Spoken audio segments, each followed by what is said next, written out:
call Finance Committee to order. I do have the Zoom participants up. It doesn't look like. I see one school committee member and 2 select board members, counting 1 in person. So we're not quorum there yet, but I'll try to keep an eye on that. So welcome everyone. Agenda tonight is the biggest questions that we consider every year. Of course, the use of free cash to support the budget. We're also tonight going through. Select board to order, please. Oh, Carlo has joined. Okay, cool. Sorry, my bad. Please do. Why can't you see him? He looks like he's cloudy. Just do the select board to order. Is there anyone there in person? Yes. Karen is. All right, so can I do a roll call? Karen? Here.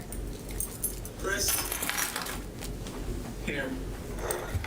Carmen's here, and Melissa just joined. Melissa, are you here? Yes, I'm here. All right, thanks. Thank you. Thank you. Carl knows something. Thank you for. Is that the hand? All right. Okay.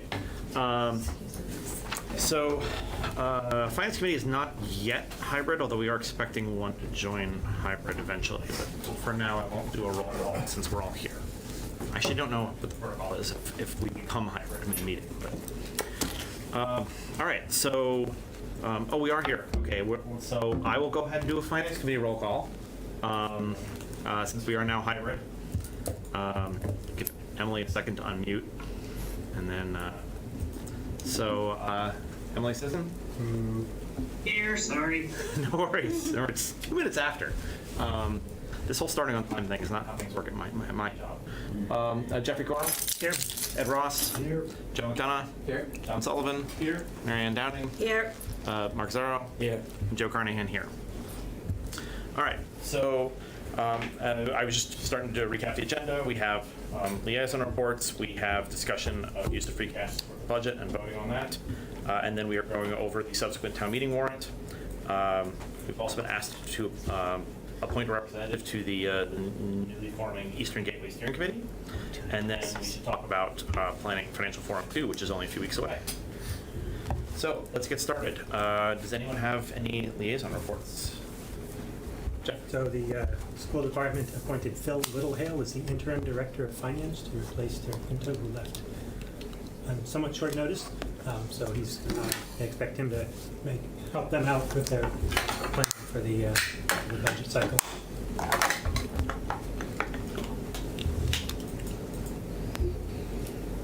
Marianne? I will confess, I've only seen parts of the very long select board meeting last night. I can more confirm, and Carla was here, so correct me if I'm wrong, what didn't happen. There's a contemplation of reallocation of $80,000 of ARPA money that I think is from the money allocated for recalc and not the 300K that that everyone voted to allocate towards the recalc project and not the 600K for elder services. And there was a suggestion that maybe that could be allocated to cover a proposal for pickleball courts, but no vote was taken, correct? Karen, do you want to, you can add to that too, because you were there. Yeah, just to, you're correct, I don't disagree with you. I think the total number was 108, and Sharon. Yeah. Oh, 108, I'm sorry. I thought it was 80 on the pickleball presentation that I saw. The department has put forward proposals, and in addition to pickleball, we considered, there's some other proposals that Sharon put forward, like a shortfall in sewer, and considering if this pilot for second sprinklers goes through, there are a couple other items that Sharon. Paving, sidewalks, Just to make sure we don't just to give them lose it. we need to use it by December 31st, 2024. So it has to be encumbered. So it has to be something that we know we're going to do right away, or encumber it or enter into an agreement. Yeah, I was puzzled about when I saw the pickleball proposal, like, well, do you have somebody who's It was for agreeing to design. and Just someone's design. agreeing to design it for that amount of money? Yeah. Okay, then that's good to know. But I think there's more things that are up in the air with more what happened last night. I think they wanted to Just a hold off and discussion. had more information,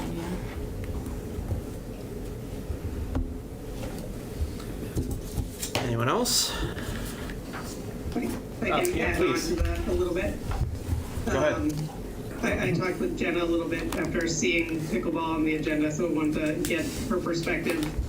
But So Mary Ann and Karen spot on, but just to add that the pickleball community has raised, a ton, 120K, and so they're hoping to be able to donate that to the effort. And there's, I think, 100K in FY26 in the capital plan toward it. So there's a couple of different little pockets. So they're hoping. They're going to shoot for spring town meeting to see if we can get a vote. The other thing that is fiscally motivated in the community services realm, they have a volunteer coordinator who is with them and has been funded through the ARPA funds through FY25. And apparently she's the bomb, and they really want to keep her on, so they're trying to figure out how they can use some of the money from their revolving fund to kind of fund her at 10 or 15 hours a week, just to keep her. She's been really good at coordinating programming. And then long-term, they're thinking of trying to figure out how to fund a part-time therapeutic rec person, which would also probably come out of the revolving fund and rec, because it's part-time, it would be low. So they're looking to kind of rejigger some money to keep some staff on and figure out a way for FY25 and FY26. That's what I got.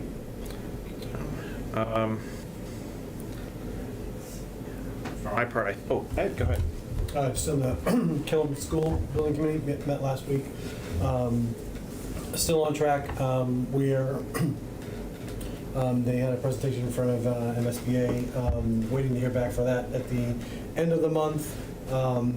And then we'll move on to schematic design, and that should, and then there's still a few things still yet to be determined from an overall building, kind of the guts of the building as far as, systems and things of that nature, as far as heat, air, all of that. So that's still to be determined, but on track and should have more.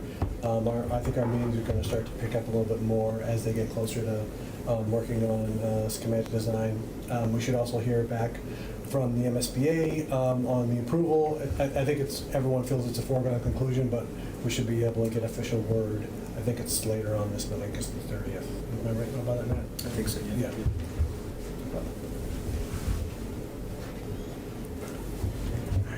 So I think this happened since our last meeting, but the CPA study committee's charge has been extended. So we did a short presentation to the select board, and so the committee has not recommended a particular date for when CPA should be considered, but certainly not a month from now, and more closer to 2 years from now would be a more likely target. But we have time now to research possible projects, collect updated information on how much might be collected and what it would cost people, things like that. Anything else? All right, moving on to discuss and vote on use of free cash to support the FY26 budget. Sharon, did you want to say something to start us off, or? So I handed out the slide that talked about, nothing's really changed about what the numbers are in terms of getting these operating budgets, but there are some things that are in flux that I feel it's important to mention. So as part of the financial forecast under accommodated cost, there's like a 20%, I think, increase for the rubbish line, because so much was uncertain about what those were going to look like, so we went with worst case scenario. Shortly after we did our accommodated cost presentation, we did get a proposal back for Covanta. They do the disposal part of the contract, and at the end of fiscal 26, the collection one will be up. Anything we've gotten from the collection portion has been outrageously high, which is what's driving us to go with those percentages, because they've been outrageous. Covanta's proposal was much more reasonable, and so I feel like there's a chance that we'll be able to bring that number down and bring down the free cash use. The only other issue is that within the financial forecast, we also have $1,050,000 for new growth. And the assessor said to me, I'd feel more comfortable if you brought that down to like 800,000. So the net of whatever it would be, I mean, there's maybe $350,000 savings on that rubbish line that could be reducing free cash had it not been for the new growth. So maybe we're talking 100, 150, it could go down. But worth mentioning just because the information wasn't there in time for us to have our presentation at Financial Forum, and just something to note that there's always that potential. Anytime we do identify something, savings, before we vote the budget, we can reduce the free cash number. We also have health insurance up. I think it's 8.5%. We've not seen a number like that in a long time, but that's per Maya's recommendation. And we are starting to see our numbers creeping up in the 5s the last couple of years, so it's a very real possibility. So if that number were to come lower, there'll be a good return on free cash, or we could use it for something else at a future town meeting. But a lot of these numbers are kind of driven by what our contact at Maya tells us about property and casualty, workers' comp, and health insurance. And so that's why those numbers look the way they look. But there could be some flux later as those numbers become like real numbers when we actually hear something back from Maya about what our actual rate will be. So that's all I have. Can I ask on that new growth, are there projects that we thought were going to come online this year that are not done yet, or something that I think that the number this year came in lower than we expected, so he was a little more nervous about next year's numbers. So he's like, I think better to be conservative and have more than be optimistic and have less. So. And are those projections based on projects that are in the pipeline? It's really hard to know what's going to be billable by the time we get there. We're planning so far in advance, so some of these things could actually end up in fiscal 25. So he said better err on the side of caution and maybe bring those numbers down. But we had been seeing really great new growth numbers. We had peaked at like a 1.7, and then we're trying to bring it back down because that's not a typical number for us. So I think that it's a good point, and I would like to bring it down. And so when we get that contract signed with Covanta, I don't want to change anything on the forecast until we have a real number where we've signed a contract. But their proposal was a good one, so a reasonable one. The other one is not so reasonable, which is driving our numbers before.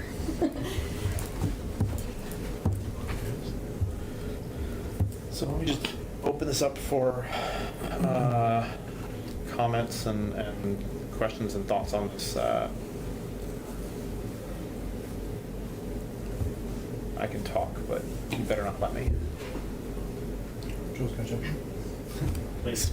Sure. I'm just thinking as a straw man, and Sharon, you jump in, but if we look at like revenues like before free cash, and I know this is like tons of caveats, right? Yep. Well, some projections, but that's like 3.23 to like 3.39.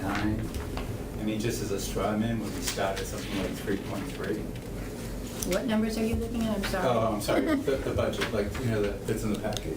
Yeah. What numbers Well, just for revenues? looking out for like the next, four years, say, like fiscal 25, right before use of free cash, right? Yeah. And I'm just saying, like, looking at growing, the operating budget at the same amount as revenues. Because I guess my concern is like we talked about this before, but the more we keep building that base, right, the harder it's going to be, because we're headed for like an override if we don't. I think you laid out a lot of caution. It's like that. I know it's hard to look at it in fiscal 25 and 26 because our overall numbers look different than what they would typically be. Like, for instance, in fiscal 26 it says 2.48. That's because the debt exclusion goes away. So our numbers are looking kind of skewed because the excluded debt's going away and the revenue related to it. So it just makes it look like a lower increase over the prior year. And the same thing was happening in fiscal 25. We had excluded debt going away for the high school in Wood End. Those debt payments went away, and so did that additional revenue that we charged the taxpayer. So it skews the way our revenue looks in the years when those things fall off. So it doesn't help us for sure. But for 27 to 29, like, we don't have that, right? That assumption there is new growth and what we're typically seeing from like other sources of revenues. So you're proposing using numbers more like that? I'm just throwing it out there, like, Yeah. yeah, like, is it 3.3? I don't know, because the more we grow that operating budget, it's gonna be harder to adjust for that, or, just wait for an override. I'm just.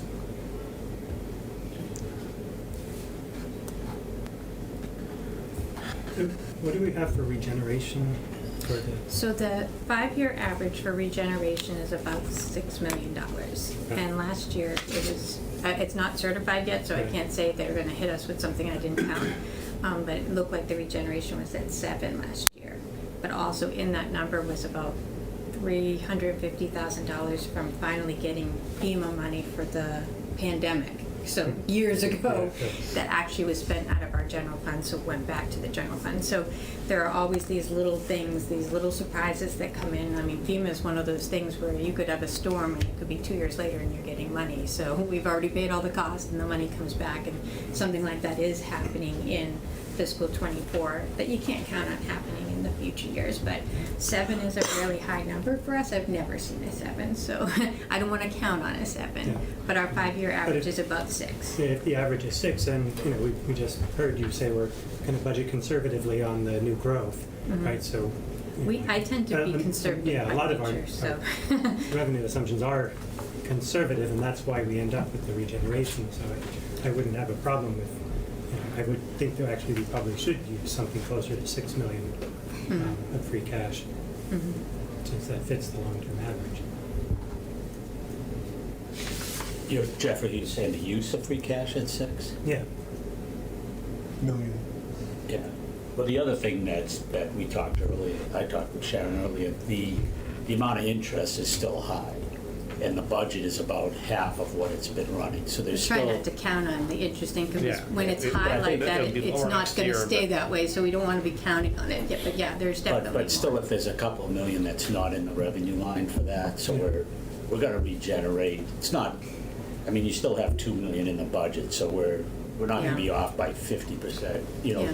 Part of it is the balance of free cash, and the other part is the rate. So we're I gonna think- have some regeneration from that with these numbers. So, if these are the way they are, we won't need, it won't be at 6 million, the need.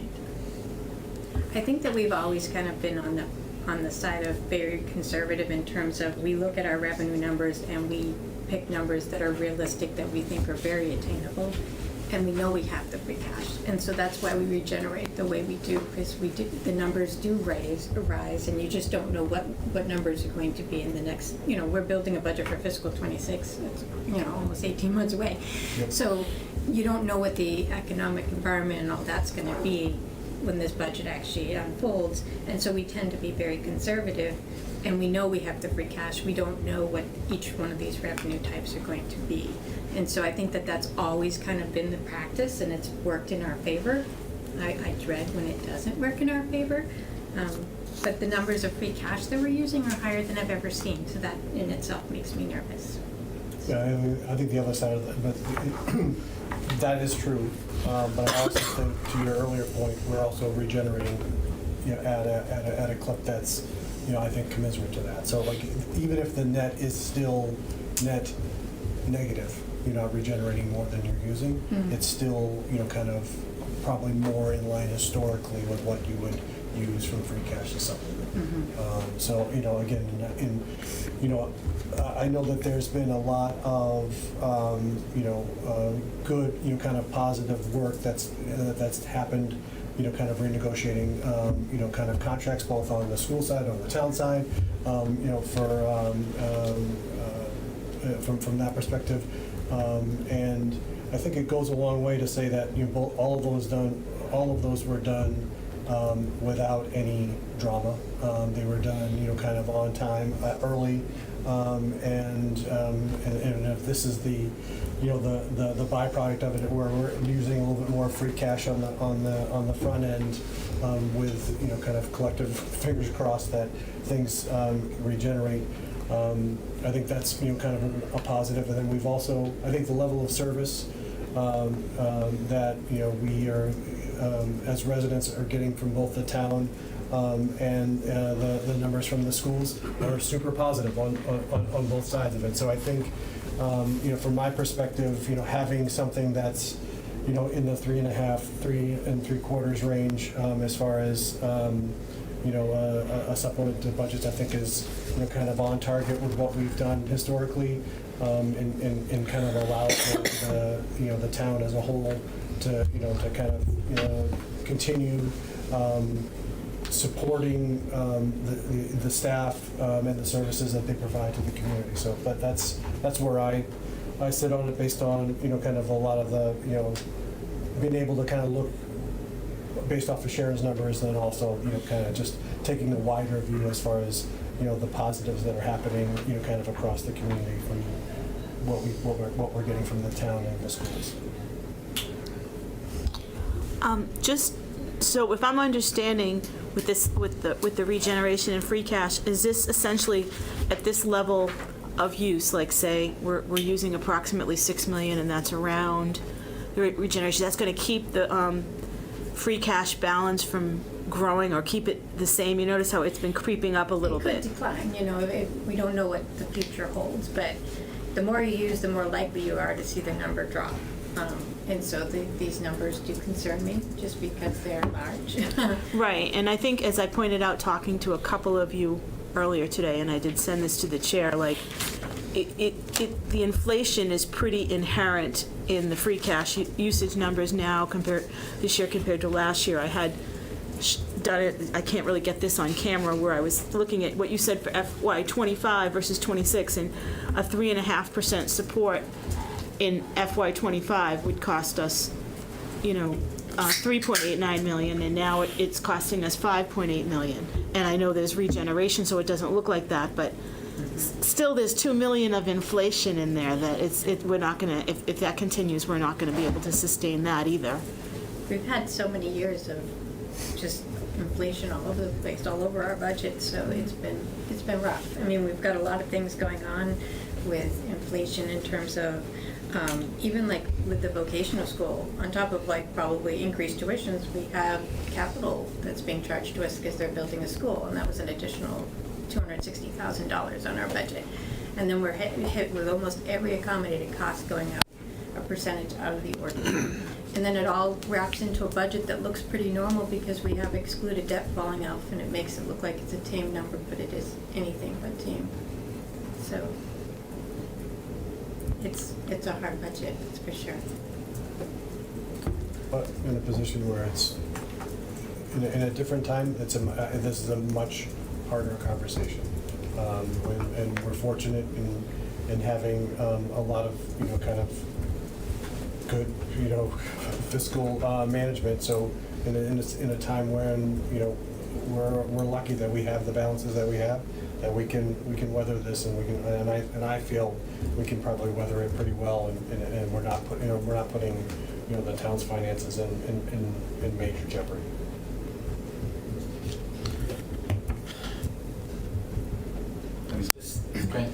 No, please go ahead. I mean, I think we'd all agree, like, I love how Sharon's so conservative. I've read you be, conservative. But, I mean, we shouldn't be using free cash to support our operating budget, right? From a municipal finance perspective, the way we are, right? So. Well, I mean, there was a guy who made that, that claim. You shouldn't use free cash at all. But it's sort of, I think that it just assumes a different way of budgeting, not as conservative on how much regeneration you're going to get. I mean, if we're regenerating $6 million a year and we don't use any of that to support the operating budget, then the free cash balance just goes huge. And like, okay, we'll kill them out of the $50 million of free cash that we built up over, 10 or 15 million. And it gets back to the level of service that you're providing to the residents in the town. So I think that, again, we have to operate under how we budget. And Joe, I completely understand and understand that number looks and is high. But by the same token, to Jeffrey's point, there's money that comes back on the back end. Will it be, none of us have a crystal ball. You can only go off of historical averages, and even if you're conservative off the historical averages, we're not going to be using all of that. And we're not going to the free cash balance could go down $2 million, $2.5 million. Again, we're still operating. So we're treating it like an advance on the regeneration every year. That's exactly what it is. Kind of really is. That's exactly what it is. I mean, the budget was kind of created by Bob, like with that in mind, just being very conservative, because you don't want to have a revenue shortfall in the middle of a budget and then have to cut your budgets. You know, so you want to be conservative. And DOR actually encourages us to be conservative. They actually push back at you if you're trying to push a number through that's too high or they don't think you're going to get. You have to support the numbers that you give DOR when you're putting through your tax recap. They want to know, well, why do you think the number's going to be a 10% increase? That's outrageous. 10%, you know? And then you can say, well, this number's been over, you know, and the interest income for one. I had 100% increase. They're like, they didn't even question it, but I mean, they questioned it, but like my answer was, we've collected double our interest income for the last 4 years over this amount of money. I have to support what I'm doing if the percentage doesn't jive with what they consider to be reasonable. And so that's kind of how everything started to be built in that direction. They kind of promote that conservative budgeting style. I think we're probably more conservative than most. But it tends to lend itself to regeneration for us. I apologize, Joe, I cut you off in the middle of what you were saying. Oh, no. Okay. Yeah, we definitely threw you under the bus. You can stand back up. I feel like the outlines are always. No, I'm No, but I think the other thing I want to say too is like, I'm just worried about the scenario in a couple of years where we've asked taxpayers, debt exclusion in Killam, living center, CPA, and we say, oh, by the way, we need to override. And I just would hate that scenario. Like, I hope we never get to that point. I have the same There's a concern. big risk there. Yeah. I think we all have the same concern, And like 3.25 versus 3.75 is like 200,000. You know, it's not. We're not talking millions of dollars. You know. So. I mean, so that is one thing that. So several things struck me about the information that Sharon's given us. But before I say anything about that, I want to I think Joe's concern about, or the fact that we take this huge advance on our regeneration every year and we use it. And I mean, my understanding, I'm not an expert, my understanding is that this is not what most towns do. And so I am curious, why are we different? I mean, we have a great CFO, but like, is it as simple as that, or is there something, and is there a path to doing things the way that everyone tells us we should do it? I don't actually know. I'd like to explore that question. Not tonight. Tonight we have to pick a number so that Matt and Tom can go make their budgets. But I do think that is I too am uncomfortable with the fact that we are doing something different, and it's working really well right now, but like, we are one off year away from blowing a third of our free cash in 1 year. That's nobody wants to do that. So, but I also think that and again, you're talking about something that's going to happen in 18 months, and in 18 months, you'll have to deal with that scenario, at that time. And so at that time, you're talking about making cuts. You're talking about, and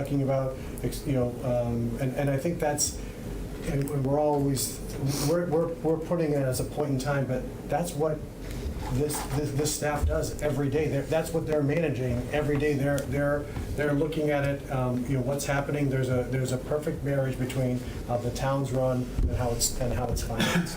And so again, I'm not discounting everyone's concern, but I also think that it's worked well in the past, and the fact that the numbers are a little bit higher than they historically have been, we've all kind of pinpointed the reasons why that exists.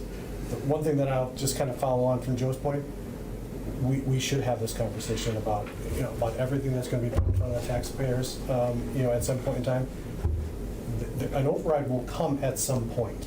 I mean, so I think we would be doing much more of a disservice to say, oh, it's not going to happen, because that's not reality. Every town does it. The last one we did was the last, I don't know, 3 to 5 years. 3 to 5 years, and we're 8 years. What are we, 8 years in? Fiscal 26 will be 8. Yeah, 8 fiscal years. 26 is 8 years, so we're a big, analogy, guys. good job. We're living. Cranked up the grants and things, House and money. we got lucky in COVID with that ARPA money, right? Yeah. So some of that Every little bit can helps. be Yeah.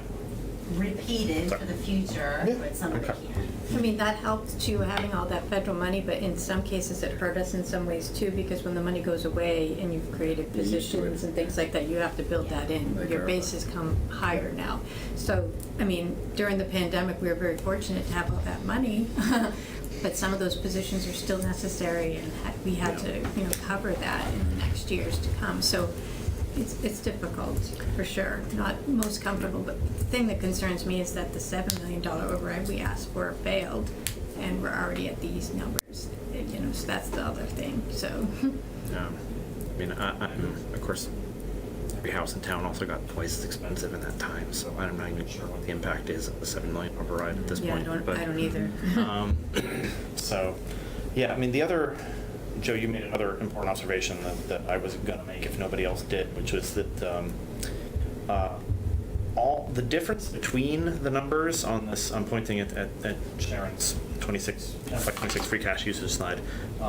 You know, there's only a little over $1 million difference between the absolute top and the absolute bottom of the range we're considering, and the bottom of the range is way higher than what we spent out of free cash last year. Yeah. So, my takeaway from that is, you know, we are going to spend a lot of free cash unless we are going to do drastic, like just to do level service, because of the accommodated cost increases that we've talked about, the rubbish, the benefits. The other inflation on and the yeah. capital items too, which is Yeah. killing us. That's been very Yeah. difficult to manage. Yeah. So, I mean, it's you know, we're all alarmed by the fact that all these numbers are bigger than the biggest number we considered last year. But at the same time, we don't have a, you know, the numbers don't care about our feelings. We have to make a budget that balances here. There are other options we could entertain that I was looking at in terms of, you know, we have some debt that's authorized but not issued. You could push projects off and say, well, we don't need to do 5, we could do 4.5, and you could push things down and bring projects, you know, bring the free cash use down by a couple $100,000. But then you're pushing a project off and it could get more expensive. But those are options. I think there have been years, like when the pandemic started, I think we did a 4.5 that first year. You know, we were bringing all the revenues down and we went to a 4.5. We took down our OPEB number. That's always an option. And also during that, after that period, we went with an additional $700,000 for capital. So for a period of time, we were doing 5.5. We could, for a couple of years, do 4.5 if that was, you know, to try and Things aren't pull gonna get back cheaper. some of it. But Things aren't but gonna once get you cheaper. use a certain level of free cash, you need that amount the next year to even just as a starting off point so that budgets don't go down. So you're building a cliff, you know. And I mean, in the absence of new growth, we are in the absence of significant new growth. So yes, absolutely. That might change with interest rates going down. I feel like that held up, like the Chapin Street that didn't go in, and I don't know about Eaton Lakeview. There were these things that we were expecting, right? And they dropped off, so now we're below our 40B 10%. But that also means those were projects that weren't done. Yeah. And I don't know if they're going to get restarted or sold, and some other developer is going to look into it, especially if interest rates go down and it becomes more affordable. So that could swing. And then we give up 2 or 3% on our free cash that we've been, you know, collecting. the timing of it isn't good, that's for sure. With the debt exclusions coming up, it's not timing I would choose for any of this. So. All we can do is show that we managed the last one well, and positive things that happened, you know, good positive changes in the schools and necessary projects, and it wasn't like, okay, because we hadn't had a vote for an override in, you know, there was a failed one in 2001. I don't think the town, before we, 2000, There a was failed vote? 2003, and then there was a failed one in 2016, and then passed in 2018. Right, so I mean, it had been a long time, and we extended it as much as we could, but I've seen overrides fail in communities around us, comparable overrides. Melrose and North Reading failed within the last year, so I don't. Yeah, certainly not taking it for granted. But yeah, I mean, I think, plus one to your point about the best we can do is to, you know, show that we have managed the taxpayers' money as well as we could. We can't, there are things outside of our control. COVID is outside of our control. Frankly, health insurance costs are outside of our And the control. public understands inflation because they're experiencing it too. Yeah. And I mean, we had that fuel contract back when Fidel was here, it went up 30%. But Yep. those Yes, are not no, that normal was- growth numbers, you know. No. So, and again, that's not, you know, we can go to the voters with a straight face and say, look, the only reason, you know, we've been keeping it at, 3.5% growth for the budget that we actually control. The stuff that's out of our control went up 20%, went up 8.5%, went up 9%. And that's, the only reason we have to go back to the voters if that happened.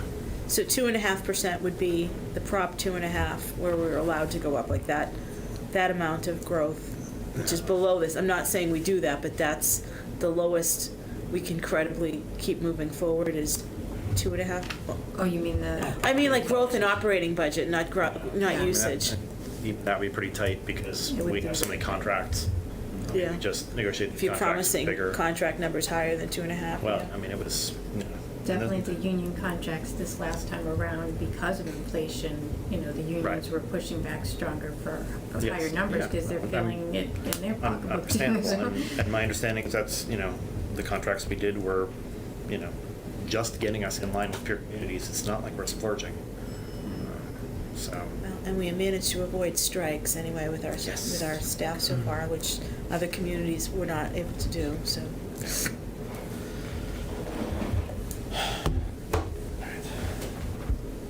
Joe, are you willing to take anybody from the... sure, certainly. I do see we've got, yes, we have 2 hands raised on Zoom. Thank you. I'm neglecting Zoom. I don't know which of you raised your hand first. I guess, Tom, you can go first because you're the one who pointed this out to me. Thank you. I raised my hand first, and Carla knows it. So, first of all, I just want to thank everybody for the thoughtful consideration and conversations. I think there's a lot of factors at play that you all are working through in a very conscientious fashion. To a couple of the points, yes, the union contracts are a big portion of what we need to account for here. And yes, Joe, as you alluded to, a lot of it was mostly market adjustment, not necessarily just inflation-based, but getting Reading to be more middle of the pack as opposed to bottom of the pack, which hopefully will help us when the time comes from an override perspective.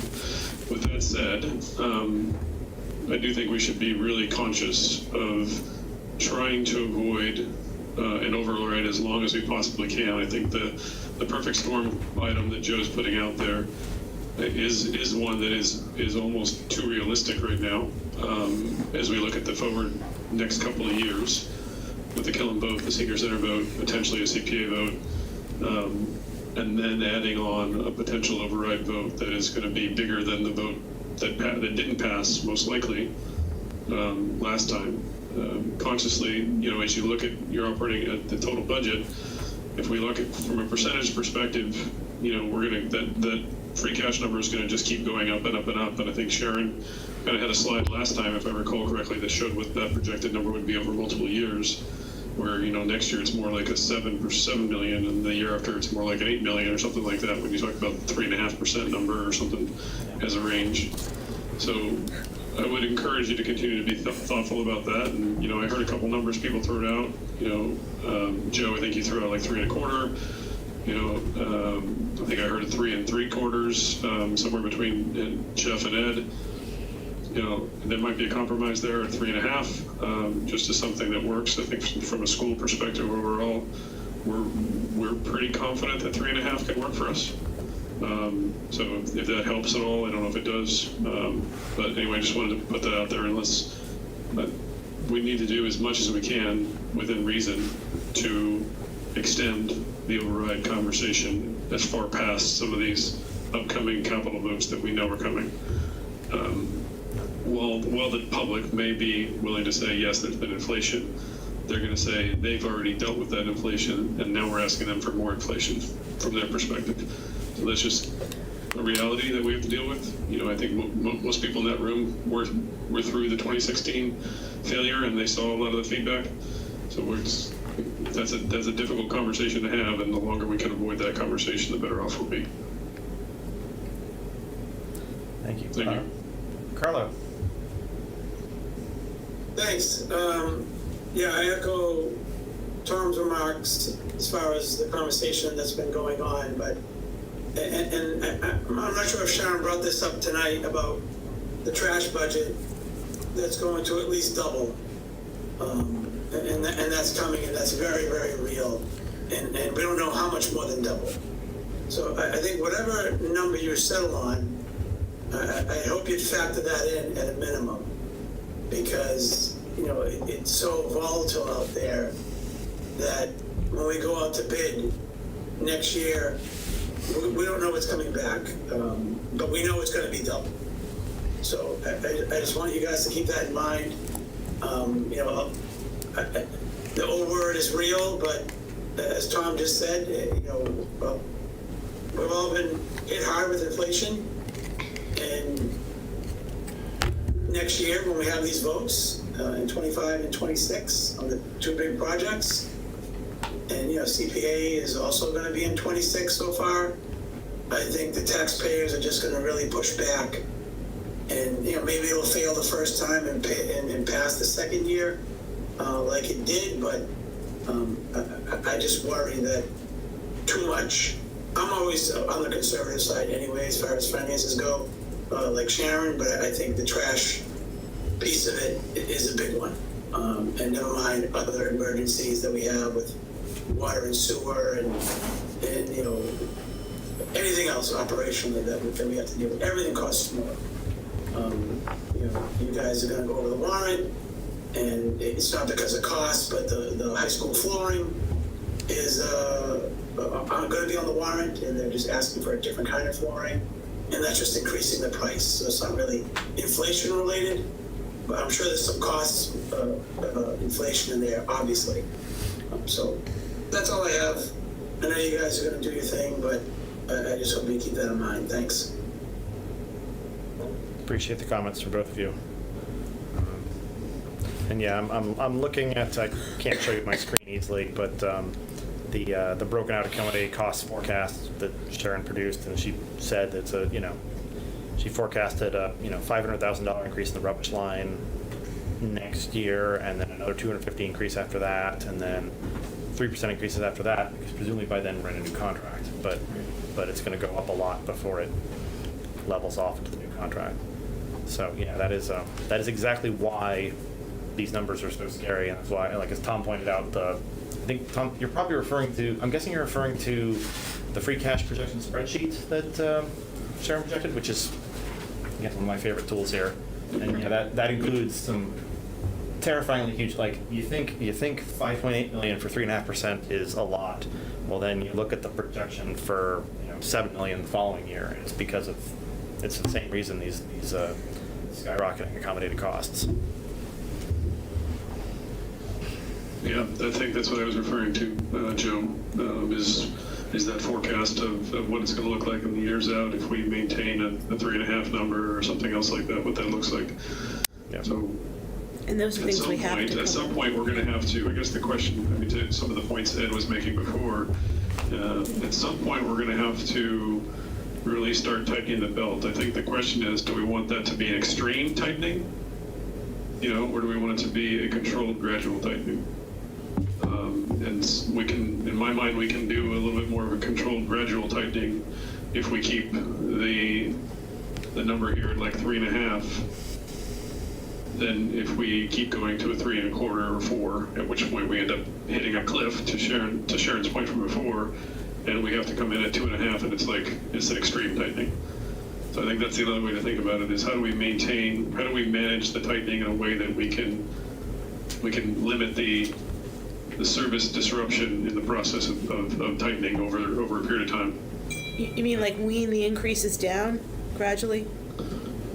So, something to that end. I mean, and I guess, Joe, it goes to your point of can we get to almost a zero-based adjustment of free cash usage. I don't know that that's realistic anytime soon for some of us, but maybe it is.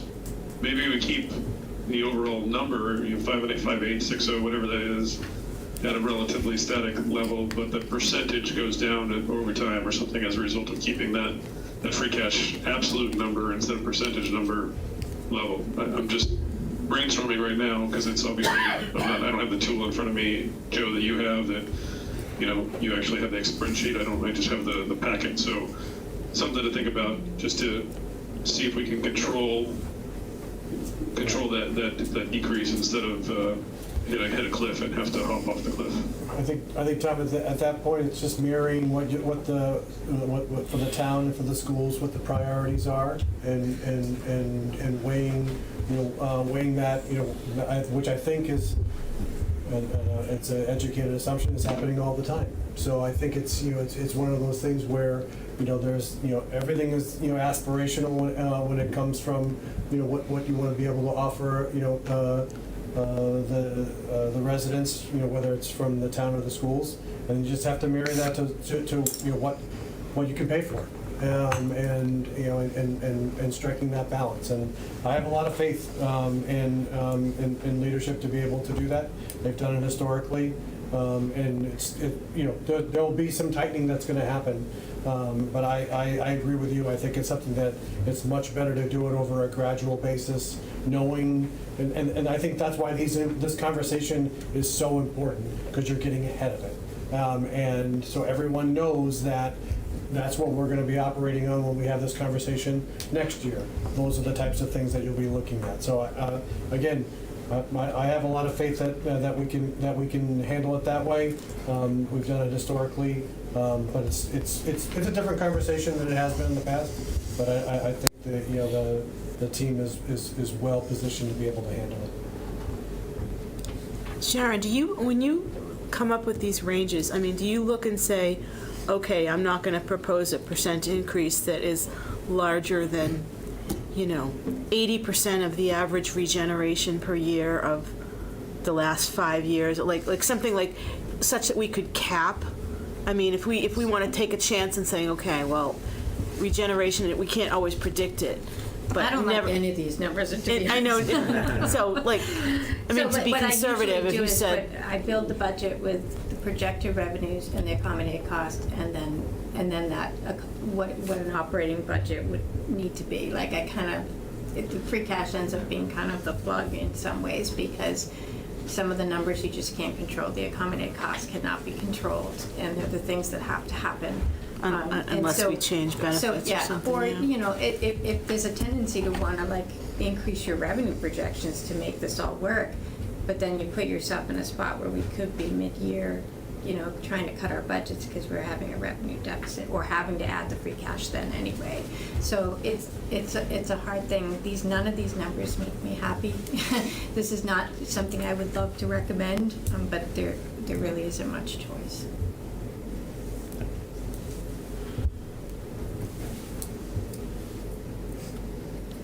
Well, we're hearing 3.5% from the school side. Does the town side? Yeah, we're in agreement with that number. Yeah. That number will work for us, even given the new contracts we have, the increases in expenses.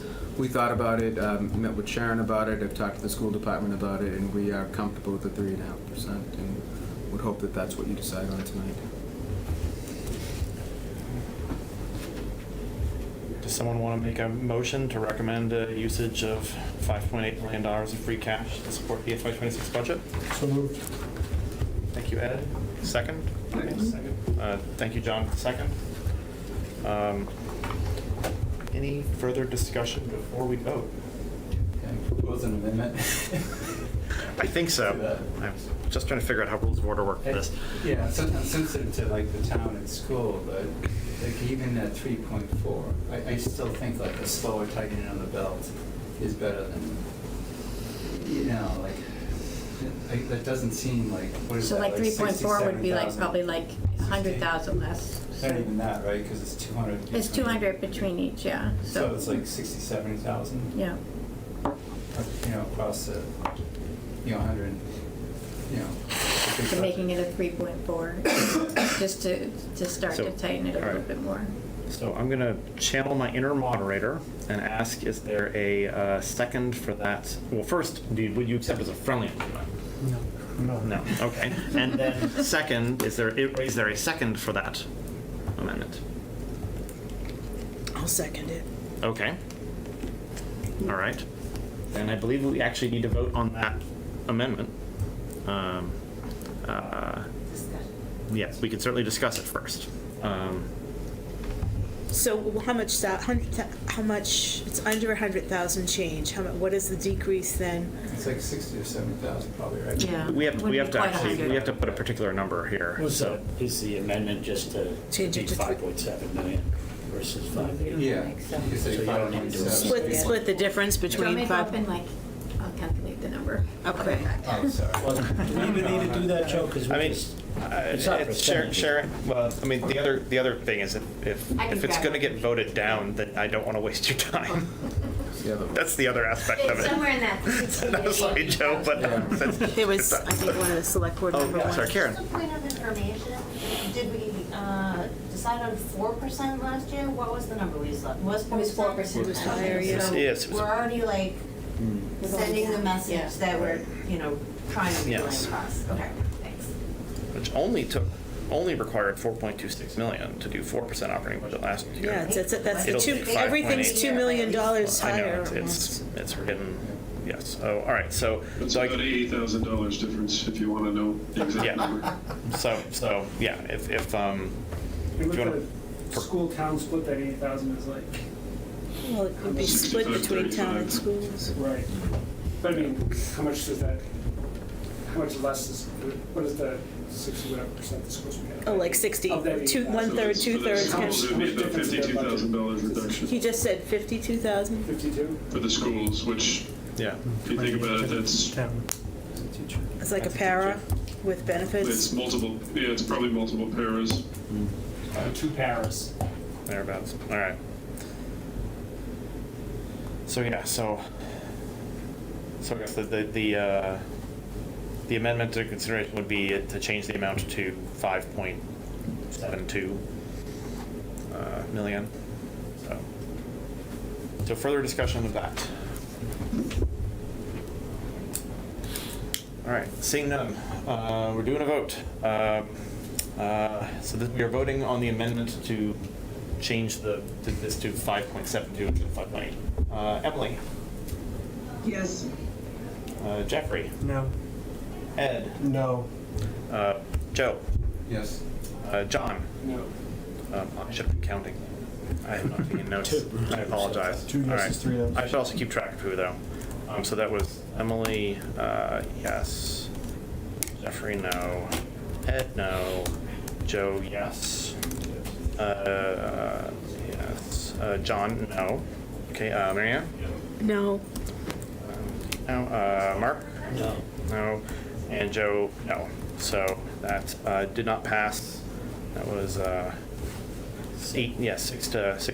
There was 2 in favor, 6 against. So, all right. So we're back to considering usage of 5.8 million. Seriously though, thank you for proposing alternative. I actually kind of like the part where we had that discussion. But I think Ms. Herrick brought up a good point that we are sending a message from going from 4 to 3.5. Yeah. Because I do remember it felt high last year. Yeah. I mean, it was. And there were a lot of ads, though. There were a lot of positions added, I I think. mean, it was more that, the and year it was the before. first year of new contracts, is what the other real thing that was like really hard to move. All right, I don't see any further discussion on the 5.8 motion, so let's go ahead and vote on that one. Again, we're voting on recommending a usage of $5.8 million of free cash to support the FY26 budget. Emily, Yes. Jeffrey, Yes. Ed, Yes. Joe McDonough, I'll come back with a yes. John, Keep good faith. Marianne, Yes. Mark, Yes. and Joe Carnahan, yes. So that passed 8-0.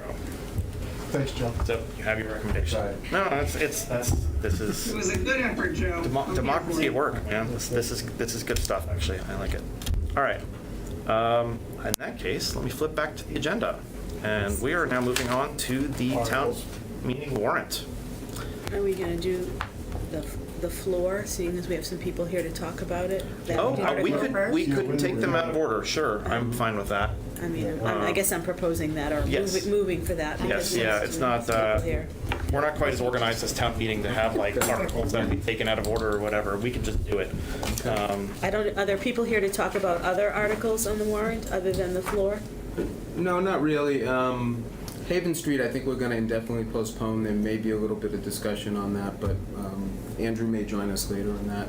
Chris may be joining us on that, but I think we can take the floor out of order. Yeah, just because I know there's people I here. think that's a good idea. Yeah, that's a All good right, idea. so let's hear about Article 15, the subsequent town meeting warrant, which is. I think it was like the new presentation was around page 40 in the packet, the new packet or something like that. Did you want Jackie So to try to Jackie share could it? share Jackie, screen, if you so can share the, Dr. yes, she's Milashevsky putting it and up. Joe Huggins can speak. Yeah, Joe There it is. Huggins, superintendent. Great. Do you want us to stay back here? You want us to stand somewhere? I don't know what's better for the Zoom. If you can stand in the hall. Maybe if you go near Sharon's No, seat, actually, if you come on up next to. stay away from me so you don't get my cold. It's convenient that I'm at the end of the So table. just sit right in front of Joe. I think Joe, that's how. Joe likes to be up in front. Sure. Yeah, no, I don't, I can't speak for the folks on the Zoom, but I'm assuming these microphones are not just for show and probably also be closer to For the. RCTV. It is helpful that they're at the table. Good, thank you for confirming that. This one is the new packet they sent out this afternoon, not the one on the website. What page is that? 40, I think. So I might. 40 or 58. You might have the old one where. I think. Jackie sent out a packet this afternoon. Yeah. The website packet needs to be updated to this. Is it at the very end? It's page 40, so it's inserted before the steering committee stuff, so near the end, right before the end. All right, In this afternoon's email. all right. I don't. Well, it's up there. We have it there, so let's, please, take it away. Jump in.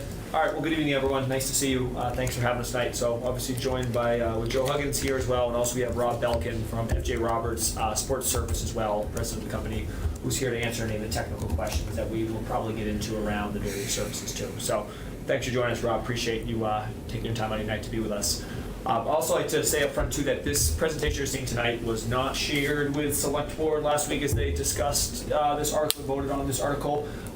So that's something that we, will present actually at Select Board, we believe, next week. So we'll have so you'll have context tonight that they didn't have as they sort of made their decision and vote on that as well. It's always better to start with finance committee than. We figured we'd start here. So are they just revoting their recommendation, not reopening the warrant and closing it? Correct. How does that work? Okay. Correct. All right, so we can go next slide. So I think going back to a little bit about the project, I just want to make sure everyone knows that last, in April town meeting, when debt was authorized at 1.7 million, we did say that as we explored other options, we felt that this was a better option, that we would come back and have that discussion with town meeting again in the fall too. So next slide. I wanted kind of context before we jump into the whole project, kind of what we're recommending. Wanted to just emphasize for us what is just like the scope of usage at the high school in the field house. Fieldhouse, as you see all this here. Most days, 8 a.m. to 9:30 p.m. High school students in there throughout PE classes throughout the day. Then that transitions to after-school athletics. Several sports teams using them daily, but also many, on inclement weather, every team's using the fieldhouse floor. And then on many days, also that number gets up to hundreds of, community members using the fieldhouse, particularly the center court. You see here talking about Reading rec basketball. Jim Sullivan estimates between 500 600 players during the peak January basketball day as well too. So as we're thinking about sort of, which floor, just want to contextualize that we're talking about pretty high usage. And wanted to make sure that obviously tonight we're talking about a surface that is durable and also provides as safe experience as possible for our community, for our student athletes. So as we go next slide, Joe's going to kind of walk us through, where we've been with the project, the different options we've explored, the cost of each, and kind of why there's a significant difference between the cost. And then I'm going to walk through each kind of the pros and cons of each of the two models that we're going to be putting in front right now, which is foam back vinyl and wood athletic. And then we'll turn over to questions from anyone, and I'm sure you guys can pepper Rob with some technical questions around the floor surfaces. Joe. All right, thanks, Tom. So originally, when we had the ask for 1.7 million, it was to replace the fieldhouse floor in kind with basically a newer system, but the same type of material. the center court being foam-backed vinyl for the center court, and then a vulcanized rubber track, and then also new bleachers. The bleachers that are in there are original to the facility, so they're 50-something years old. And they're not handicap accessible, so ADA accessible. So that would be part of that original $1.7 million price tag that it carried. So as we mentioned at last April town meeting, we were looking at other options, and we did look at, well, I'm only going to touch a little bit on. One of them is a wood athletics center surface on the floor.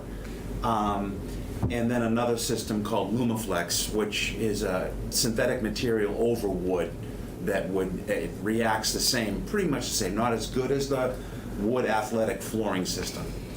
So as we were going through it, because of the way the field house is set up, in order to put a maple floor or a synthetic floor in there, the whole center court of the whole center court would have to be in fact cut out and depressed down at least a minimum of 1 to 2 feet, get down to acceptable soil. There'd be a structural engineer involved, and this is where the price comes in, to get that, because we want it to be level with the track surface, okay? We looked at another option, which was kind of crazy, but we said, all right, instead of doing that, let's look at doing transitions to all the doors, meaning we build the court up and build the track up on top of the floor.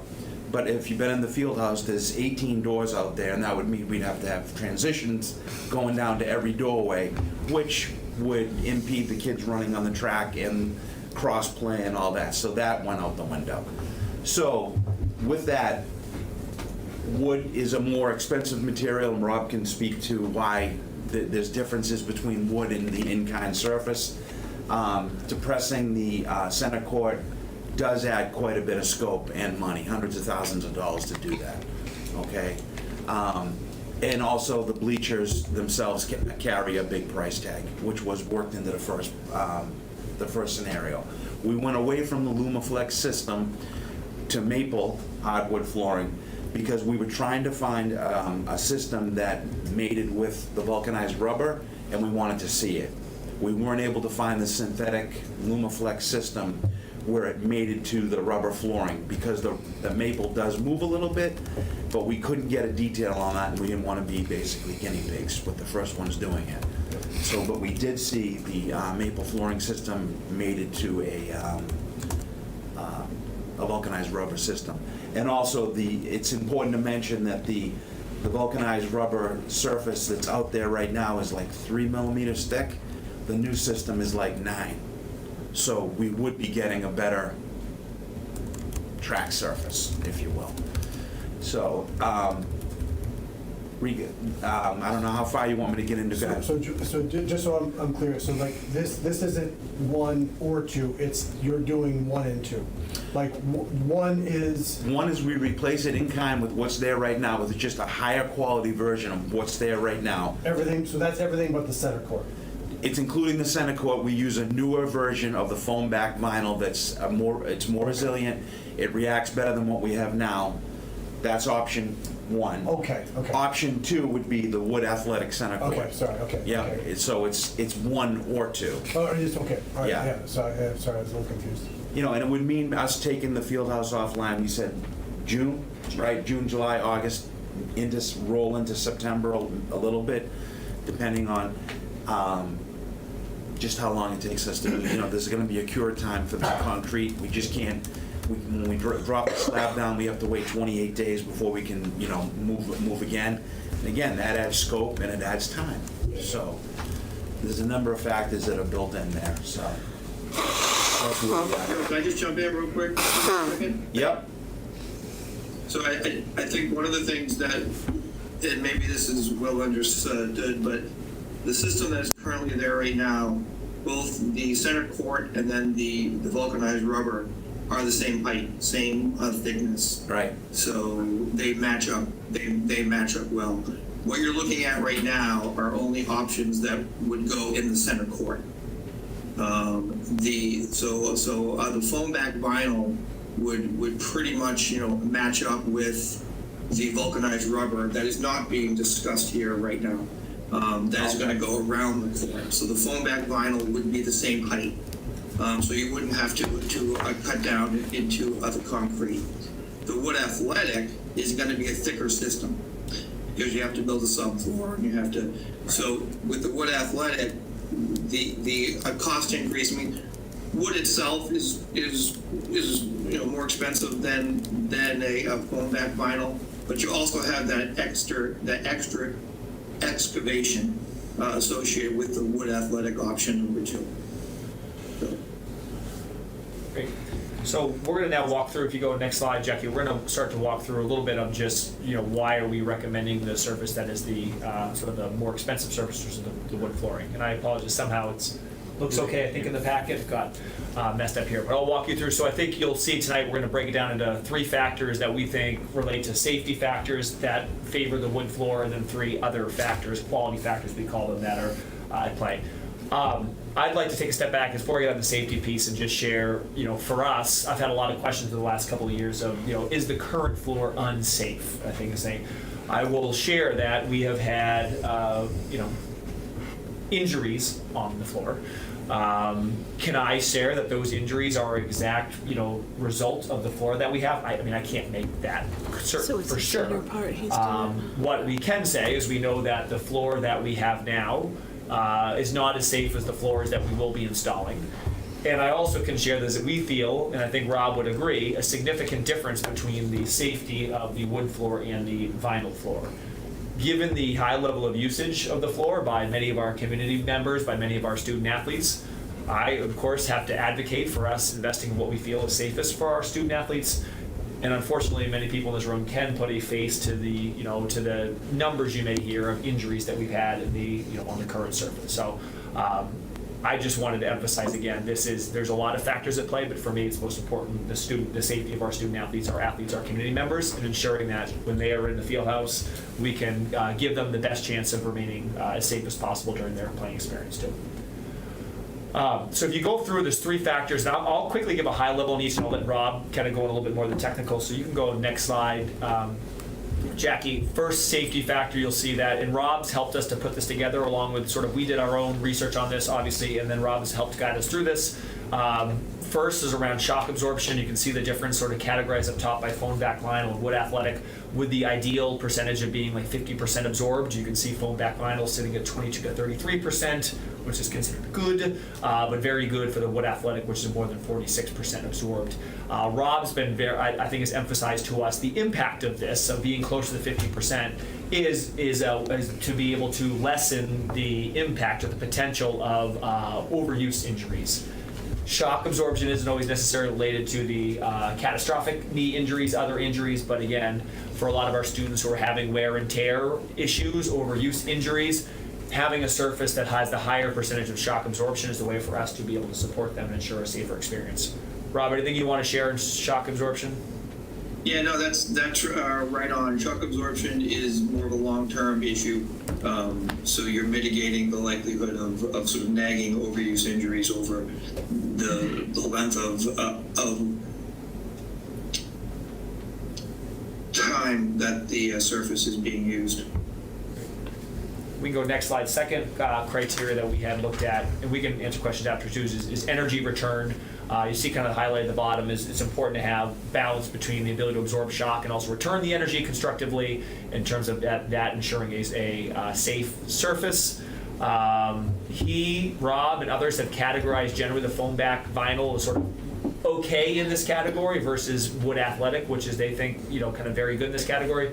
I don't know, Rob, if you can share a little bit about why maybe that falls in one versus the other. Yeah, I mean, as sort of we've discussed a little bit, energy return is oftentimes focused on basketball and how well the basketball returns upon use. So, there's certain ASTM requirements whereby a basketball needs to bounce at least 90% of what it would bounce if you were banging it on more of a concrete surface. So energy return in that respect, foam back vinyl, a little softer return. The other side of energy return, though, is really how long you can use the athletic surface, or in this case, sand, for an example. You know, when you run on the beach, you get really good shock absorption from running on sand, but you get no energy return, and so that's why it's, you know, when you run on the beach versus running on asphalt, it's much harder running on the beach longer. So, you know, this is where we where we go with energy return. You want something that's going to balance shock absorption, but also at the same time return. So, wood athletic is definitely an ideal surface in that respect. Jack, go next slide, then we'll shift to sort of the last factor, safety factor, the elasticity. And I think this is the one that I've heard the most about in like my own research on this, conversation with Rob, and in talking to our athletic coaches. I think we've heard a lot about the catastrophic knee injuries, and I think that the research shows that the factor that's most associated or most important in terms of determining risk for catastrophic injury is looking at elasticity. And the surface is kind of on a spectrum of point to area elasticity, and you'll see here up in that kind of how it's written is that area elastic floors, wood, are sort of preferred for pivot sports, so basketball and volleyball, where that's not necessarily as important for track and field. Rob and others have emphasized that ensuring an athletic surface, an area surface is most important for basketball and volleyball. And the risk, if we're not doing that and student athletes are participating more at a point floor, then that's something that would increase the risk of the catastrophic knee injuries, other injuries, and unfortunately, we do know we've had several of those in the last couple of years too, and those are sort of the horror stories. So I think for me, I'm obviously worried about the overuse piece and injuries, but I am extremely worried about the trajectory changing injuries for student athletes and for community members when we land in one of these buckets too. Rob, I don't know if there's anything you want to share just about... Yeah, no, that's exactly right. This is, in my opinion, relative to... You don't get... This is what you are looking at. And a point elastic surface, I would say, foam back vinyl is not extremely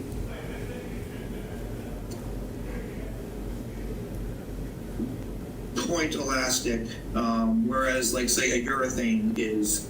Urethane, you jump on it and your foot goes down, the surface goes down only where you impact the urethane surface. Foam back vinyl spreads it out a little bit, but is definitely much more of a point elastic system than is a wood athletic floor. Wood athletic floor, as you can imagine, wood is not really depressing. The subfloor under the wood is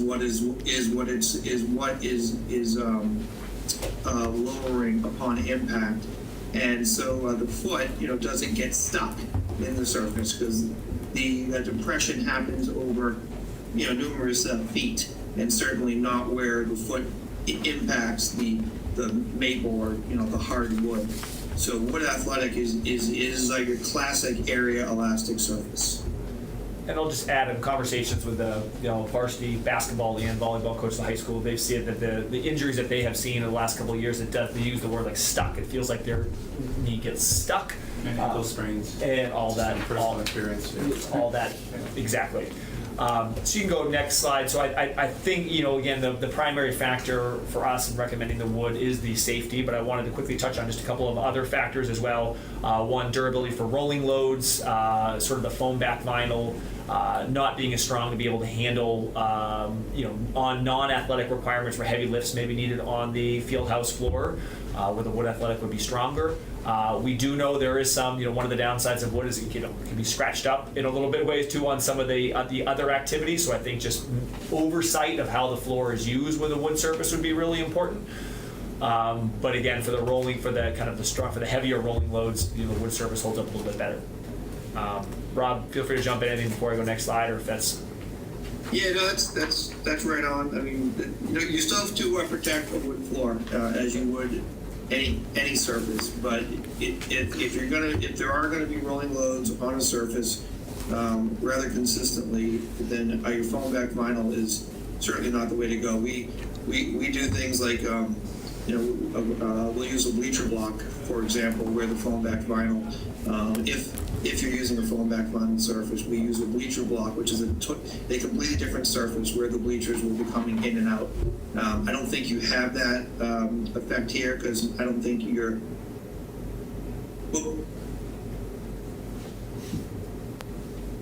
bleachers reach your middle court, but other rolling loads such as lifts and things like that, I mean, that will impact a vinyl surface more negatively than a wood surface.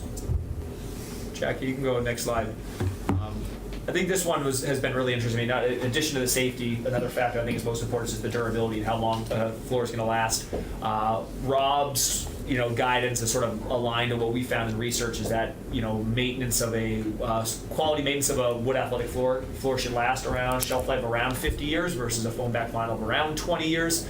It's interesting though, and I think one of the drawbacks you would say of the wood, is that it does require more sort of annual maintenance, right, to be able to make sure it's going to last the 50 years. Like you have to put the work in for it to be able to last what it should.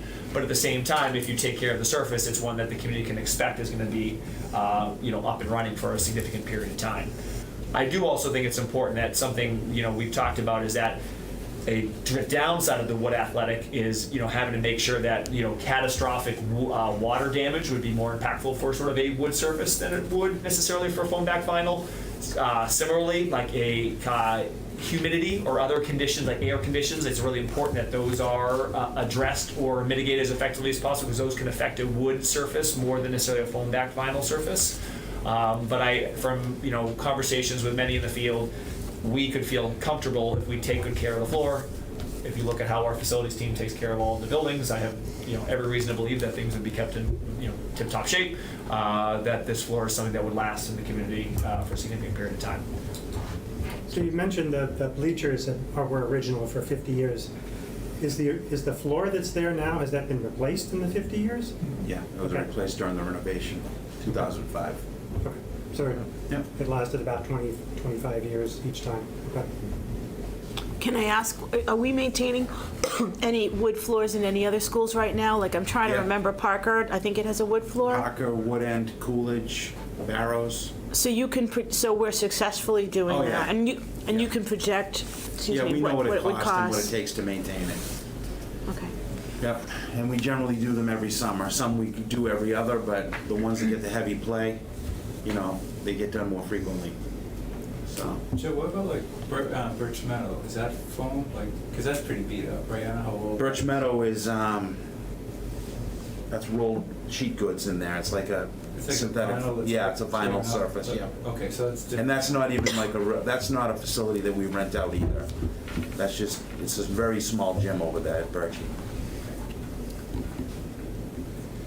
And did you say you needed? Does the field house have air conditioning? No, how would but humidity? we do have a large air equipment in there to keep the air moving in there. And one of the things that's mentioned here is what we would do, which was not done during the project. I didn't get here till after the floor was down, but we're gonna, when we take the old flooring system out completely, we're gonna repair the floor and we're gonna do moisture mitigation. We're gonna waterproof the whole entire floor. Okay, no, I was just thinking of like summer humidity. The glue has impacting failed. the That's floor. why the glue has failed and the floor has given us problems in certain areas. I don't think it ever really completely dried. So that concern of humidity is very real, and the best way to mitigate humidity is to keep air moving during humid times so that it doesn't settle in on the floor. You don't necessarily have to have an HVAC system, but you just have to be able to move the air in the space. I mean, that is a lot of wood. I think you're about 7,500 square feet, which is pretty much average, but for a gymnasium. But you do want to keep that from spiking during the humid times of the year. Also, the manner in which the surface is installed is important. The wood has to be acclimated to what the conditions will be on average, and then the installer needs to understand what the potential risk, how high might this wood get in moisture in, say, July and August, and then they have to build that additional expansion space into the floor. But as long as those, those issues are handled, you won't have any issues with humidity. And I asked Rob too, was this a bigger concern for us given that we're in a field house? And Rob had shared that he has installed plenty of wood floors in field houses, and there's given, if you use the strategy you just discussed, that we'd be in a good position. Last slide for us is. Hey, there's a question. Oh, yeah, sorry, no. What is the longevity that we'd expect on the other surface that would be around the basketball court? Good question. Oh, the track? Yeah. Nice rubber. Well, it's not going to get the same, maybe. I mean, it's going to get people running on it, but it's not, I don't know. Rob, did you hear that question? We basically call synthetic surfaces, which are non-wood surfaces at 20-year floors, but you can get a 30-year. We have a 30-year. They have a 40-year vulcanized rubber surfaces. I believe that you're interested in getting a vulcanized rubber running track surface. We work with Mondo, a company from Italy. They produce the Olympic running track. We have a 40-year tracks in there. It just matters, how dirty it gets, how well it's maintained. But vulcanized rubber, which is what you're considering in your running track area, is extremely durable. The wood, the reason why you're at, and folks, I have a speech impediment, and when I'm in a room seeing everybody, it's usually not as extreme as it has been right now. So I just wanted to let you know that. The reason why 50 years is used is because the MFMA, the Maple Flooring Manufacturers Association, they recommend that once every 10 years you sand and refinish your wood surface. Once you get near the tongue, then they say, oh, okay, you can't use the wood floor anymore. It would take about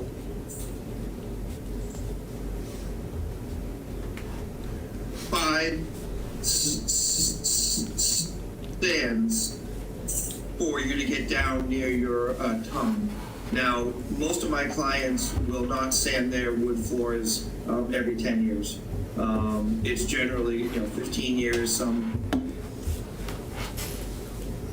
20 years. Some will never sand their wood floors. I don't recommend that, because then you get the urethane buildup, and it ruins the experience. But 50 years, again, it's on the lower side. If you maintain the floor properly, there's really no reason why your wood floor is not going to last 70, 80 years, as long as the building, for that matter. So if the wood floor is going to last 70 or 80 years and the rest of the floor is maybe 20 or 40, are there potential issues with tearing up part of the floor? I guess. No, because your wood floor will be in the center, and everything else will be around it, so you wouldn't be, be injuring the wood floor while you're demoing the stuff around it. Is that a common repair where someone's got this wood floor that's kicking, going on, and we have to replace the track around it? Is that? We will. Newton South, we did it. That's very common. I mean, will we have to have different covering now, like for graduation, elections, that type of thing, to protect the wood floor? Yeah, we're going to be, as part of the project, we're going to have them spec out, some of they use it at Essex Tech, I think, they have covers for their floor over there, which are big rolls that go down to cover everything up. We don't currently cover for elections, do we? Because I was just looking up pictures of the Fieldhouse floor to familiarize myself, and I see these pictures of the voting machines right on the basketball court. Yeah, not for the elections, but we do it for robotics. Yeah, because that's a lot of heavy rolling stuff. Exactly. Or it pays to veteran, or that's it. Right. Tap my shoulder because I'm never going to see it.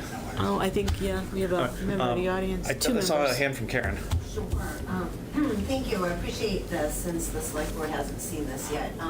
So I just want to ask a really basic question. Is our field house obsolete? Are we reasonably comfortable that it's worth it installing a system that's gonna last 50 years. We're not gonna need to replace it in 10. I think it works well for the community. I don't see any problems with the facility itself. I mean, not at all. And then I had a question, so it is, I understand, used by, for-profit organizations, and there's maintenance and these other accessories that you need to buy with it. So is the plan to, is there already in place a process where the revenue that's generated goes to support the facilities and replacement and upkeep of the field house? I mean, so we adjusted our rates last year too. We haven't discussed too this year, if we, with the Fieldhouse project, if we would need to change our rates around a little bit to support higher levels of maintenance. Yeah. I would anticipate that for the for-profit groups, that's probably something I would assume that we would probably be doing. I think last year when we increased rates, that was the spot that we went up most significantly, was our out-of-town for-profit groups. I don't know, Joe, if you have anything else. No, that's pretty much it. But the money does go into a revolving fund, and it gets, there's support for facilities in our budget every year, coming from that revolving fund, We just have just the last slide too. I think it's, again, I don't think this is the most important factor at all, but I think it's important benefit. I think that we are, a community that really values our facilities, and I think that really takes pride in our facilities and both for our schools and for our community. And I think that we see here that there's 10 of 11 Middlesex League high schools that have wood surfaces. We think that this is the norm for high school communities of our similar size and competition level. I think that that's reasonable for us. It's a nice benefit if we're investing in the safety and durability that we are also then, we think, putting on a product that we think matches what we aspire to be and we think we are in terms of the program we offer for our community. And the last slide just outlines, I think, just the headline, which I think everyone's aware of, which is the kind of the total project cost for the foam back vinyl and for the wood athletic. And I'll note that in the town meeting warrant article, you'll see that it has actually the LumaFlex option in there, but as we discussed tonight, that's not something that we are considering at this point too. So we'll pause, we'll finish up there for any questions or thoughts. So if you'd led with it cost twice as much and lasts 2.5 times as long, it would have been a different conversation the other night, I think. Yeah, I was just going to Like- say, it would have been a no-brainer for them that, who knows what this would cost if we decide, with the next maintenance go-around, let's go for wood. Is it going to be $8 million with the way inflation is going? This doesn't seem like an extremely high add for what we're getting out of it. I think that's the practical side on the money side, and I totally agree with that. I also, my mind goes to also just the safety piece, Right. of course, The right? safety thing is That's the paramount. driving argument for. Yeah, that's paramount. It gets so much use from every aged kid too, from very young all the way through through high school. So it's the kind of marquee thing that marquee court that's used. And were we in town. doing indoor pickleball on weekends on it too, for the older people who Not can get anymore. into? Not on wood service. No, not on the wood. Okay, I didn't know if that would impact them too. If you say that, this is Those sound like pivot sports. Exactly. Don't say that. Don't say that. Yeah, maybe we'll tell them that yes, All right. and then Yeah. steal it at the end. I'd never heard of. That rubber surface actually is very good with pickleball. We put it There up. we go. Don't tell them that. Don't say that. There we Don't go. say that. Yeah, rubber service is fine. Sorry, I'm just gonna shut up. Robson, it comes with painted pickleball lines on There you the go. vulcanized rubber. I just wanted to point out that in the capital plan and the debt plan, it is in there at $3 million. So if it were to go the other way, we would just go towards more capital. So, Okay. Yeah. so the But- numbers that you've seen already included at $3 million. But this wouldn't, because question for you would be, approving this article, would that require,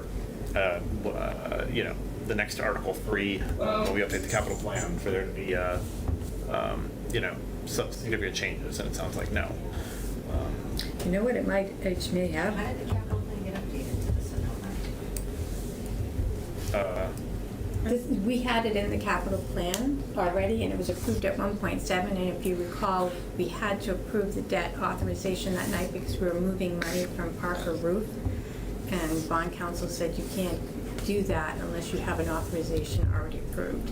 So we went with the lower amount the most affordable floor and mentioned that we could be coming back for an additional authorization depending on what option would be picked. So you're saying that the full 3 million was in the capital plan, but the debt was only authorized up to Well, it was 1.3. at 1.7 and I increased it to 3, but now that you say that, I should have increased it here, and I didn't, so it's a good mention. I didn't Oh, okay. increase it here, so it definitely is gonna be an add to what we're Oh, so it saying. will be an impact on Yeah. Article 3. Because Okay. it would increase it by Yeah.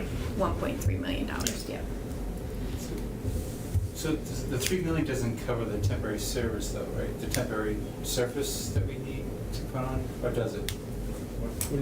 Like We would need that for any floor, Oh, right? to cover the floor to protect Yeah, it? when it's being- Oh, the Is floor in cover it, 3 yeah. million? Yeah, I think we have enough built in there with contingency to take care of that. Okay. And do we have any idea like on the maintenance, like? do we It's gonna be budget- more or less the same as the other floors we're doing in town. Okay. So you'd use the same stuff in bulk, like just buy We extra don't do floor it. We have an polish? outside contractor come in and do it. Would we get a better rate with more square footage of Well, floor? Yeah, I mean, we're already doing 5 or 6 of them every year anyway, so to add another one, it would not, I don't think it would be a great savings, but Okay. they spend about a week in the district doing them. So should we not be playing pickleball in any wood floors or what? I mean, You does it damage the floor? That's what I'm asking. You can play on Woburns wood floors, that's fine. I can play on what? I said Woburns wood floors. Doesn't Wood End have wood floor? Is there pickleball at Wood End? Was there? Yeah. No, it sounded like everybody except Birch has wood floor, but it also, I'm not aware of anybody doing indoor pickleball in the schools right now. I was, You were? Okay. yeah. Don't you? Please. Oh, yeah.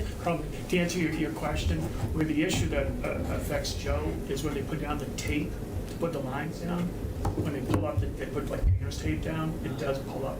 Was it a varnish? Or Yeah, it pulls up the finish. The finish, and that's the one aspect of it. If you don't mind, Please. is I've coached basketball in high school for over 30 years, and I think everyone here is a parent. The past 3 years, the varsity kids are obviously bigger, faster, stronger than like a gym class. We've had our best players. No one's even there. They go up for a rebound, no one's there. The knees snap. And when you're seeing 17-year-old boys and girls, it's actually worse because a lot of them play volleyball, so they get like 6 months of the hard surface they're on. And seeing girls knowing they're going to be scarred for life. I mean, boys don't, they don't really care about that aspect of it. But, the girls are like, I'm going to have a scar Look at that. the rest of my life. A sexist comment. Well, most boys don't shave their legs, so that's that aspect of it. And still, that whole. Let's go for the, he has good intent here. We don't have to focus on that. Anyways, It's going badly for anyways. everybody, please. Moving right along. Anyways. Moving right along. The fact of the matter is that it's one, the boys are down. The worst noises I've ever heard was actually seeing a boy on the ground screaming on bloody murder. But when the mother came in the gym to get him, knowing the kid has spent 12 years and was worried about to lose his athletic scholarship, which ended up happening because he's damaged, that it's so unnecessary. I mean, when towns come in to play us, they're always like, we got out of here without any injuries. I mean, it's just the way it is. There's no give right now on that field at all. And again, that's less the shock absorption, and it's more the elasticity of the floor, whether it's a point elastic floor or an area. When you go up for a rebound and you're a heavy person, a heavy athlete, and you come down and you plant on a point elastic system, your weight drives your foot into that surface, and the surface wraps around your foot, and then you rotate because you're going to go on a fast break.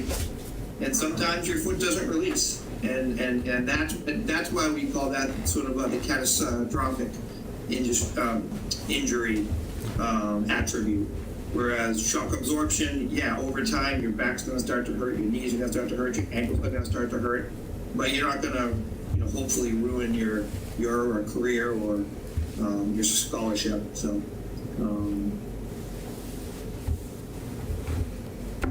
So did we get an answer about pickleball at Wood End?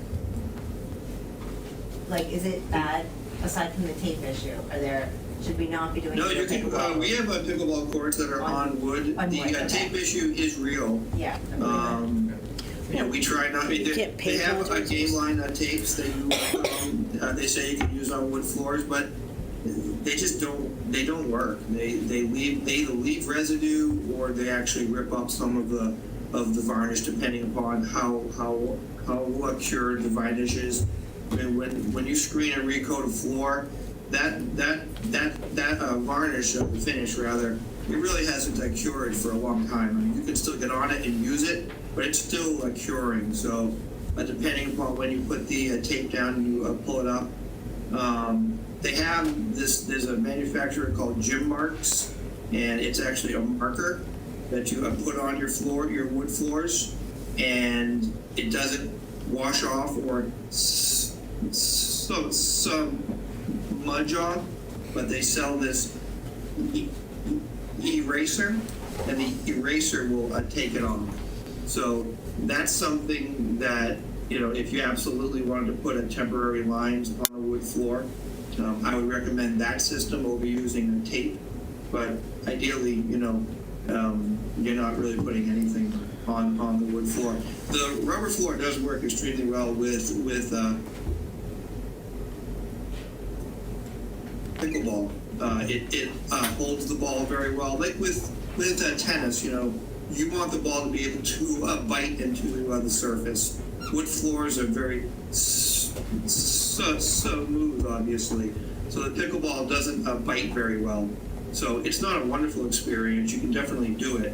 But if I were you folks, I'd jump over onto the rubber surface that's going to be right next to it.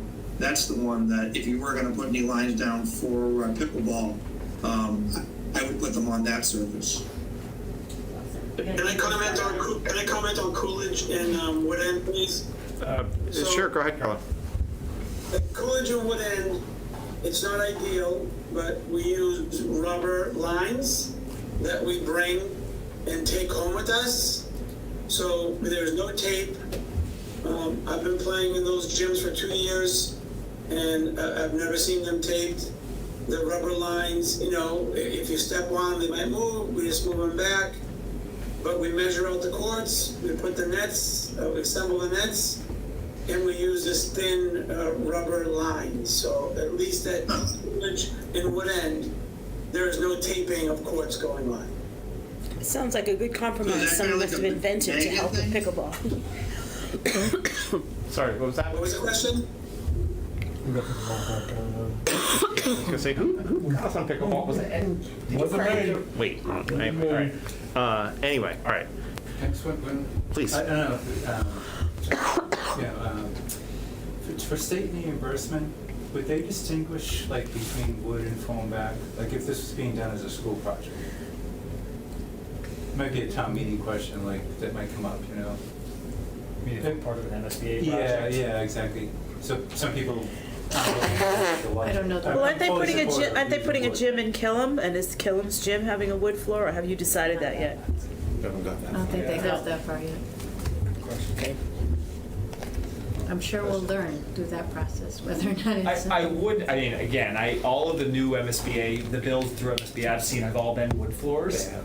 But does that mean that that's something that the community has had to pay extra for? I don't know, or that's something that's been That's reimbursable. I assumed it was reimbursable. All I Yeah. know is that the size is the 6,000 square feet. I know is reimbursable. Maybe Rob knows. I don't know. That's a good question. Is I'd that like a assume regulation floor, 6,000? 6,000. Yeah, I'm actually not sure about that, but I will say that middle schools and elementary schools where the average user is not as heavy as high school, using a synthetic surface is sort of a safer option because you don't have as much of force being driven into the surface. But as you get into high school and certainly at college and other pros, where you have a lot of heavier users, that's where your area elastic surfaces become much more beneficial. I'm not sure about reimbursement due to safety issues. I don't know that world. I'll find out for. Yeah, it's more just for town meeting too. Yeah, I that's could a just really see good someone question. asking like That's that. a really good so- question. I'm going to interrupt myself with sort of a point of order, or really just a question for Jackie for a minute. We didn't have a, because Jackie's remote, we didn't have a sign-up thing here to keep people's names. I was reminded because Carl was introducing himself. Do we have a notebook that we could use for that? So we have that for the... I can write it down somewhere. You mean in terms of who was visiting? Who was Jackie, I assume Do you want me to write it? You want me to write it down so we There are have? actually sign-in sheets on the cork board. On the what? what? Oh, okay, if we can steal one of those, that would be great. I don't want to make... Okay, yep, I won't spread it Jackie, out. I appreciate your help, and therefore I don't want to make your job harder by having to guess who was here. And don't use my pen, so you'll have to borrow a pen from someone.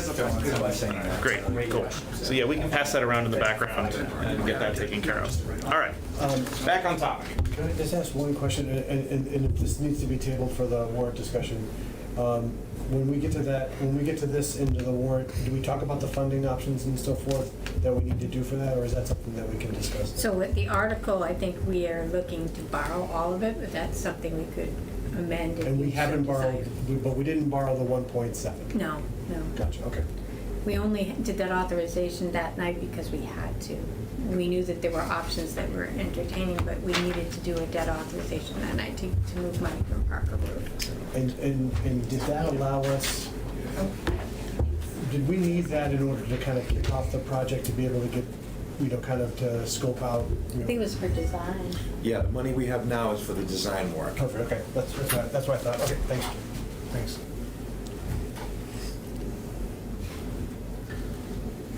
I was going to ask a question earlier in your presentation about whether, because of the digging down and that's the extra cost, like, oh, well, this wouldn't be, we have to replace it again, it wouldn't be so bad. But then you got to the part where we didn't replace it again for a very long time. So I'm happy that question seems moot, or at least considerably less relevant. We don't have to sign in, I think it's just, Yeah, no, that's just for non. maybe the visitors. other attendees. Probably, yeah, other attendees. All right. So we took this out of order, but where we're eventually going with this is voting on. Do you want to vote on it while they're here? Can we vote the warrant articles out of order? I don't know. I don't see why not. You could, yeah.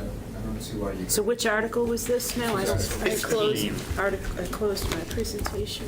So, and So we're looking for a debt authorization of one. So we're just going to recommend or not recommend Yep. this then in our, correct. and so it's article, Yes. So, for and then we determine who presents it. exactly, we get to do that whole thing. We can do that later. Yeah, Probably. yes, that's fine. But I figure I just thought it would make sense to vote on this one immediately after discussing it. Not that I think anyone could change their mind in getting minutes, but Well, we're not even recommending an amount, we're just recommending the article, right? also true. Although it seems like Yeah, it's. we know the amount. It says 3 million in it, doesn't it? No, It does not. no, it does not. I really do. I mean, do Funky we thing want about to? some of these warrant articles is that like it has to say that it's a borrowing, for instance, as opposed to free cash, but it doesn't have to say the amount. I don't think it can. It doesn't say the amount? No, shouldn't it? It should say, The background says that we authorized the 1.7. And then the background does not say 3. It then doesn't somewhere say- in here it says, the costs are, We can change the background, because we haven't printed it yet. Yeah, we haven't printed The anything. warrant article has to stay, and we keep it purposely vague. Yes. So you can include it. But Yeah. the background, we will go to print probably tomorrow after. Oh, you know what, I think I probably would have added it in, like, the top copy, so it probably got eliminated. It was up here, the additional, yeah. No, not the background, but up at the top where it says to raise and appropriate borrow. See. I might have put the number there, and it looks like somebody probably updated it and took it out. So, yeah, it should be in the background. I'll include it in the background. Yeah, if we can. so the include that. background would include the 3 million, 1.7 plus. Yeah, I would just explain that we're asking for an additional authorization of 1.3 to bring the total to 3 million. Yep. Right. So I'll at update the town background. meeting, because it's dead, does that need 2/3 approval? It I believe so, Yes. yes. Yeah.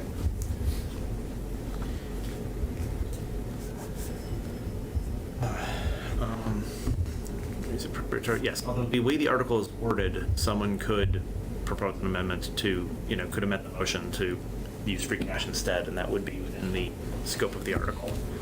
So.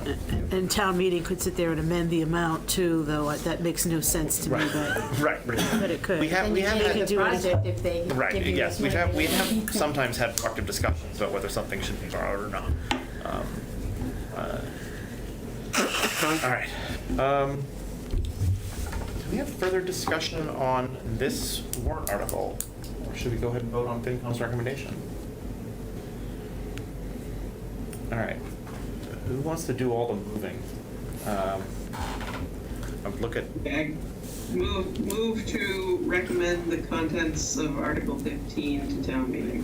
Thank you. I'm sure I missed the word in there.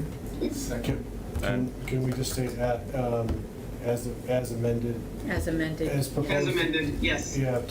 As amended during the FinCom To meeting. include the dollar amount. Include the dollar amount. Okay, that's fair. I mean, I think it's that might even be unnecessary because strictly speaking, I think we're not asked to vote on the background, but on the article. But absolutely, it should be in the But it should be in the background. I want it to be in the background. So I mean, I think that the whoever gives this report doesn't need to say at their meeting, we voted to recommend this article with the blah, blah, blah, blah, like, Yeah. we just say you voted for We this. voted to a supporter. Yes. That discharges our responsibility, it's our responsibility to make recommendations on articles. So, all right. So, thank you, Emily, for the motion. Thank you, Joe, for the second. Any further discussion? All right, let's vote. Emily? Yep. Jeffrey? Yes. Ed? Yes. Joe? Yes. John? Yes. Marianne? Yes. Mark? Yes. And Joe Carnahan, yes. It's 8-0. Let me make a note of that because I need to remember these counts. All right, and we said we'll do the divvying up of who reports which ones later. All right, are there any others that we should take out of order? Should we go back to the beginning? Should we give people who are only here for the floor a chance to run away? Bye. Thank you very much for coming. Thanks, everybody. Appreciate your time. Thanks, Rob. Very fascinating. Thank you. That's right, he had to sit through a really long free cash discussion before giving that presentation. No, it was neat. Get to see how the sausage is made, as they say. Well, we have public safety here. Is there an article that is particularly pertinent to public safety folks? I think probably the first few articles, when we're talking about capital improvement budget, there are some public safety, and also IT is here, so we could essentially start from the top. All right, take it from the top? That I think, yeah. All right, so We can start with Article 3. exactly, go ahead.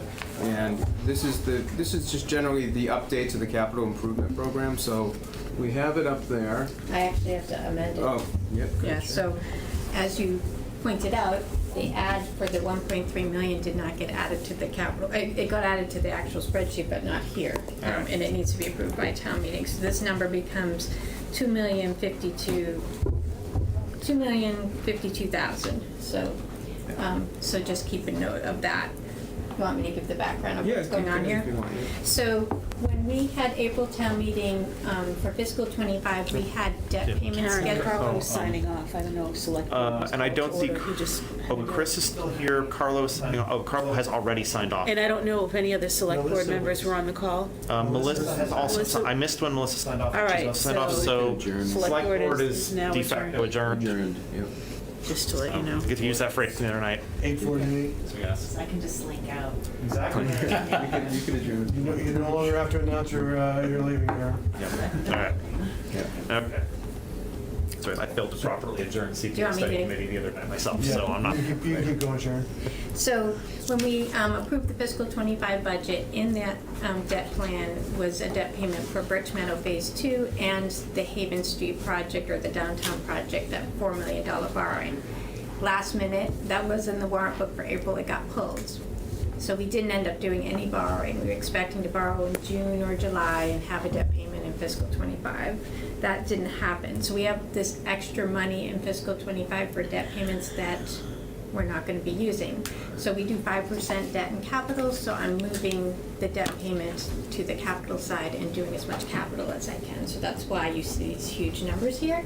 That says 752, but now with the 1.3, it's 2,052,000. So what we had going on was, first off, we had 85,000 for a Bobcat for facilities, and they had some savings in fiscal '24, and they purchased it in fiscal '24. So I'm taking that off the capital plan for fiscal '25, and it gives us a little more wiggle room. The police department has requested a parking enforcement vehicle. That's a 2013, and so we added that.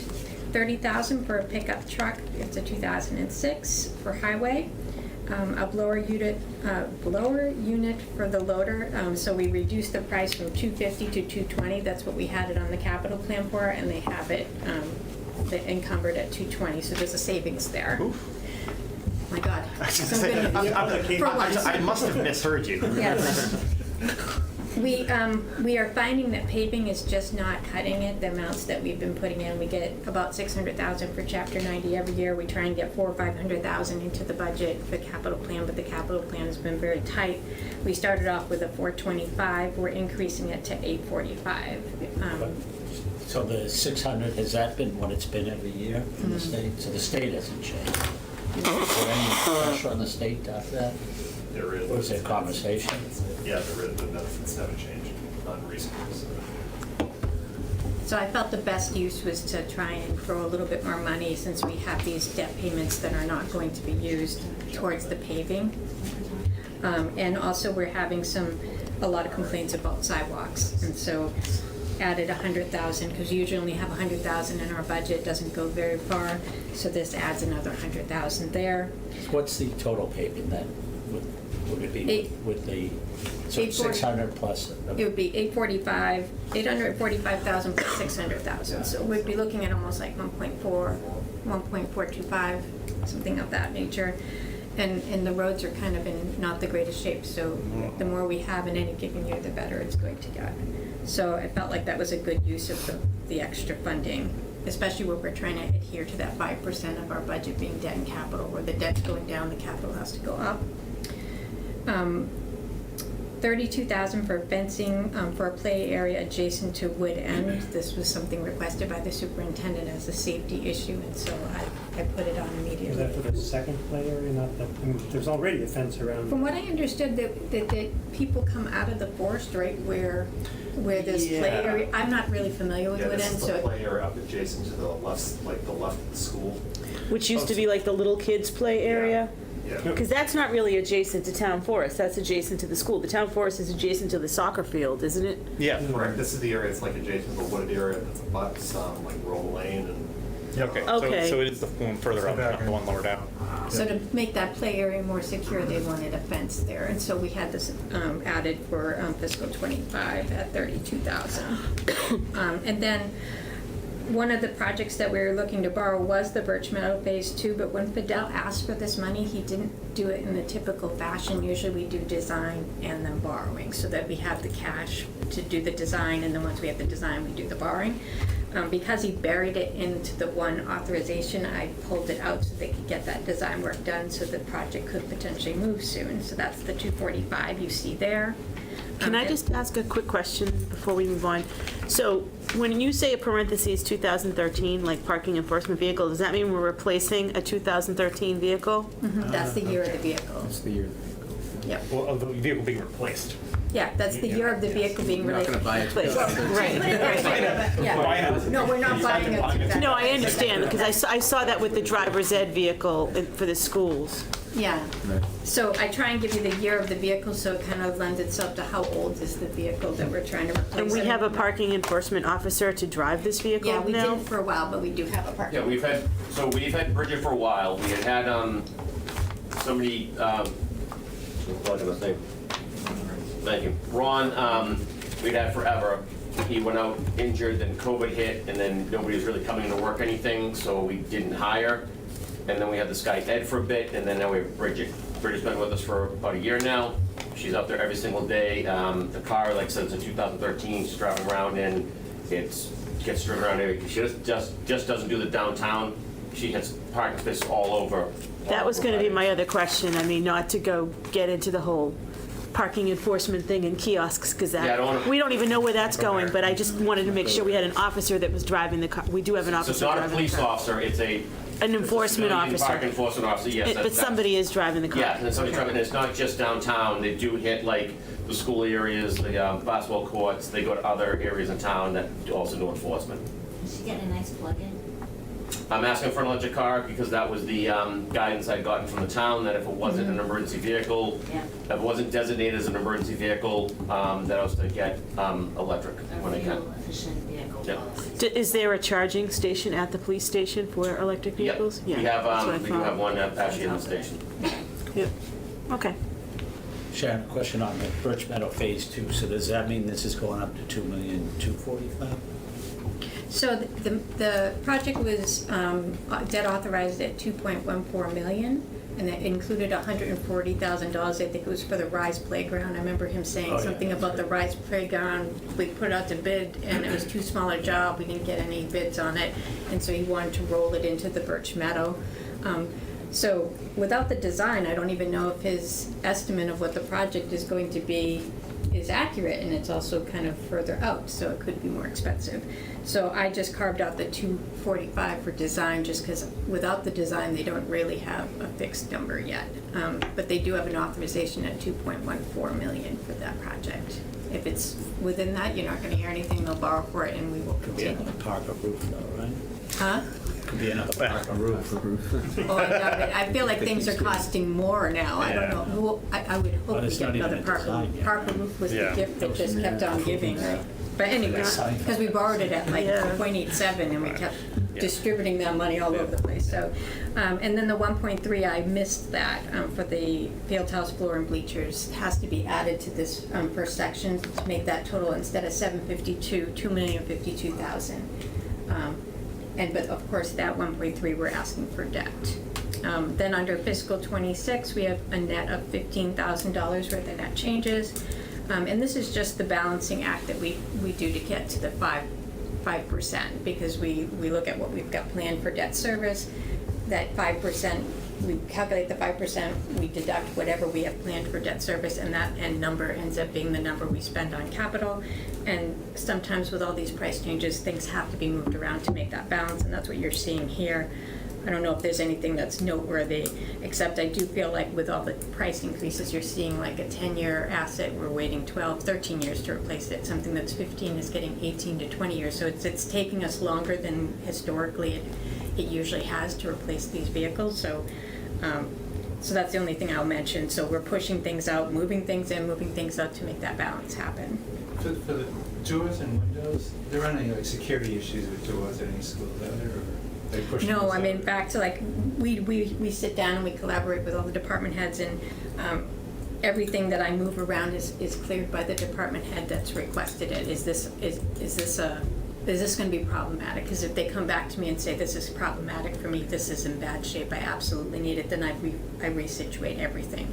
So there's a lot of revisions that happen, because you sit with each department head and the town manager and other key players to help figure out what are the priorities, what's in the worst shape, and make sure that, as those priorities change because we determine something's in worse shape than we thought, sometimes those things have to be made a priority. So when I move things around, I send several revisions back out to the key players to say, okay, I've moved some of your stuff, take a look, is anything problematic where it landed? And so sometimes it takes a few rewrites to get there, I'd say. So that's for fiscal 26, a net change of 15,000.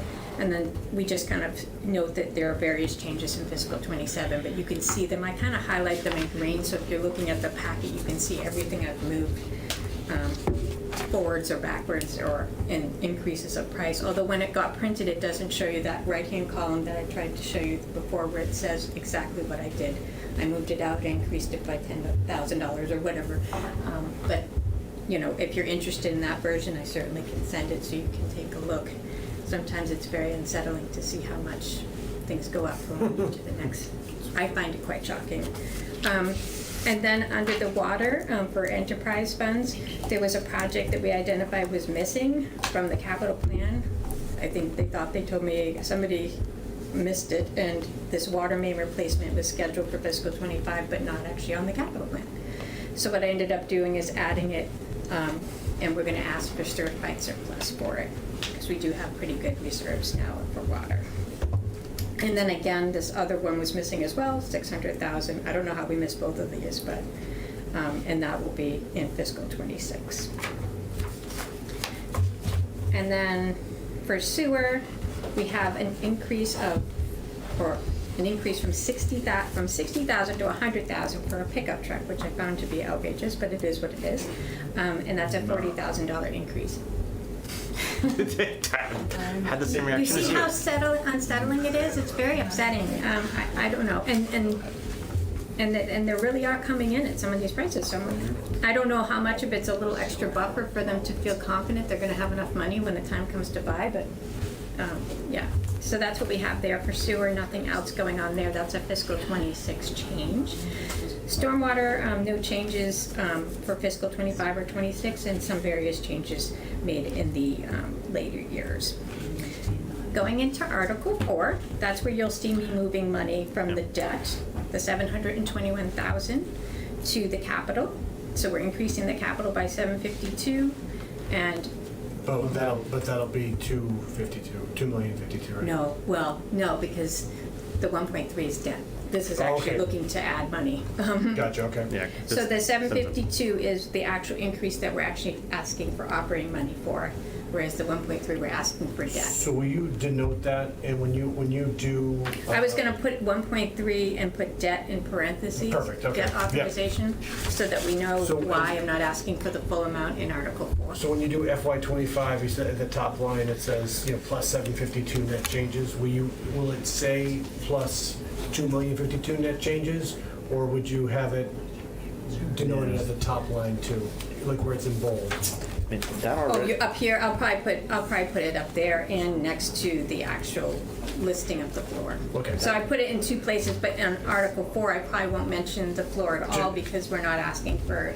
Yeah, Gotcha. just to tie it out, because I have a feeling that'll be a question that. I'm sure. that's asked. I'm looking at a little shortfall for the Northeast Regional Metro Vocational School of $10,000. We need to ask for that. The FinCom Reserve Fund transfer, we're looking to reimburse that. If you recall, we had a 2023 truck, Porsche truck or something, that we had a fire at the manufacturer, and it had to be, placed in order somewhere else, and it was my truck. Plus, I think we had some money that we'd asked for another truck that had accidentally closed to free cash, so that's how we got to that 135. So the other thing we had going on, I think I mentioned it to Select Board, I don't think I've mentioned it to you. We have needs in the finance department. So for the last 9 months, we've had somebody working 19 hours a week to help us, because ever since the budget kind of flowed to my department in its complete entirety, we didn't add any real staff. And it is kind of burdening a little the flow of the work. I'm delegating them as best I can and trying to move things around the department and get cross-training going on. But what my assistant department head is so bogged down that I haven't been able to show her the budget at all. And she's supposed to be my backup. So I know that I'm kind of making us a little vulnerable.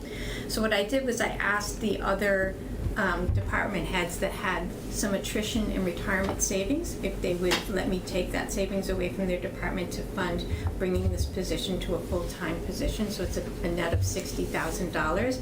So you'll see that I'll have attrition savings or retirement savings throughout to fund that additional $60,000 going to the finance department, just to get us a little bit more help. Because even when I presented to the Select Board last night, I had to say to them, oh, we're 3 months behind on posting the interest entries because we're just doing a lot. The volume up in the finance department is great, and we're trying to manage with as little staff as possible, but I feel like I'm not doing us any favors by not having a backup for me if something were to happen. So I hate to ask that at this time, but we are covering it through taking savings from other parts of the budget. But it will help us keep things more on time and maybe allow me to train my backup. So if I'm calculating this, so G91, H91, and J91, N91, that's the 60,000? Gotcha, okay. So I mentioned that just because I saw the first attrition savings. So all the department heads were very much in support because we support them very strongly. We help build their salary budgets and we do a lot of work for them. You And want any so, money? Then so I was really pleased You to come here every see. year and convince us to pay them, and we do, so yes.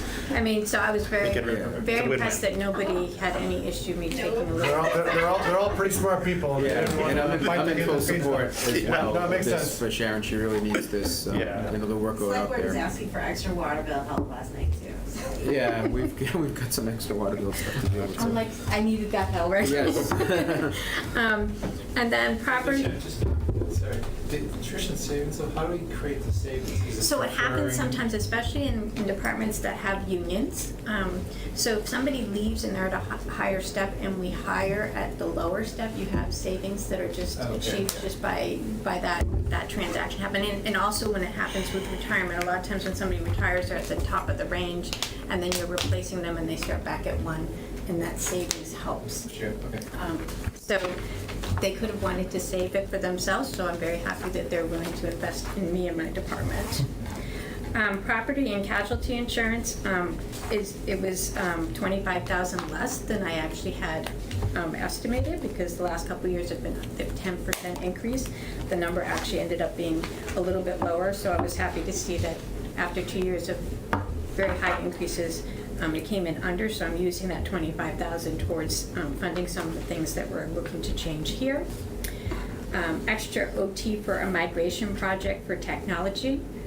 They have some needs that are going to require a little bit more overtime and have come to the forefront, and so that reduction of the 25,000 for property casualty will help fund some of that, and they're looking to do some much-needed technology upgrades. Then we have the attrition savings, and then regional housing. We are the lead community in like a intermunicipal agreement. I think we had 2 communities and we're adding 2 more. But the way that works is that money that comes in that we charge to the other communities comes in as revenue. But having the added communities increases our expense. So we're trying to increase the expense to the level that we'll need to support the 4 communities. So that $30,000 is an increase, but we will see that coming back to us on the revenue side as well, because we bill it out to the communities that participate. Veterans assistance was trending low for this year, so I took a little $20,000 away from them. The $60,000 we talked about for a permanent position within my group. We talked about the attrition at public safety. This request was from the school, and I don't have anybody here to back it up, but they had a pilot program where they were doing a composting at one of the schools that was very successful, and last year they had asked about rolling it out at all the schools at a cost of $50,000. And I said I'd put it down November, not knowing that we'd be in such a tight spot. So this is an item that's there. I'm not sure how you feel about it, but it is an environmentally friendly thing to do, and I hadn't, Derek left, he was the one who kind of brought it forward to me, and he asked me to make sure it was on the warrant, but then I don't have anybody to really talk to how the program went and all that stuff, because I don't work on the school side, but I left it on here so that we'd all know that that's a need or a want at the school. I would assume that would, the people who would probably best answer aren't here, I'm guessing, but that would, they would produce less trash. Yeah, it would help us in I would think our trash. So exactly, We'd have reduce less our- tonnage, and so Exactly. that's the way I was So thinking it's would gonna be come back at helpful. accommodated costs It over won't- there eventually. And then it's It won't pay also for leads- itself completely, but it'll pay for something. Yeah, Yeah. exactly, and also It's kind of educational benefit. educational, and it might actually kind of show the other Probably. people to do It's it gonna- themselves. Kids are gonna go home and tell their parents to compost, and then, Yeah. so I love that How part. that works. Yep. No, So I know that's, it's a big ticket item, but that we had that will agreed be to put good it there. for all kinds of. Their price, I thought originally it was gonna be like 18,000. So I think that was the cost of the one school that we had been doing. So when I asked about it, when it came up again, you had said you'd put this in for November. I'm like, well, how much is it? I don't remember. It was, 9 months earlier, whatever, when we were talking about it. And the number ended up being 50,000. So who's negotiating with them? Would that be good, Chris? I guess so. Chris, I would really love if they could bump us up to the 500 number, because we're gonna do that, we're investing this. Yeah, I mean, we've talked to them and they won't budge, no. Is this gonna be, We get the subscribers. is this gonna be an annual cost or just a kickstart setup cost? So if we do this for the schools, is then this gonna be a 50K line item for the schools every year? It doesn't sound like you really got it yet, right? I think it will build up, so what we add in November, it will build up the base, it will probably be there every year, as an added But that's a expense. good question. You gotta do some setup, you gotta get the bins, they have to figure it out at each school. Yeah, I don't know how much of this is set up though, but Yeah. but there is definitely an added expense every year that will be there. But that maybe we it won't be continue to program. 50,000. Hopefully not, Yeah. but I don't know And the they're number not exactly. in London every day now, so they're gonna produce a lot of tonnage, so this It could help us when we put our collection out to bid, to see that the tonnage has gone down, because the schools produce a lot, I would imagine, so just that one effort, and then also modeling for the community a way to bring down your trash. So in the end, Question for the technology stuff. Yep. It might be helpful to describe like what that is. Like are those like, it's like servers or software? Migration project technology. Technology behind me. If you want to stay. So- Yeah. Yeah, I'm both excited to talk about it and apologetic for how guarded I'll be. So we are about a third of the way through a migration project that it's taken us about 4 months to get to this point. From a technology standpoint, there's really no need to accelerate it, but from a risk standpoint, there's a great need to accelerate it. And I don't think we really appreciated that we'd be doubling our risk during this transition period, but it's clear to us that we are.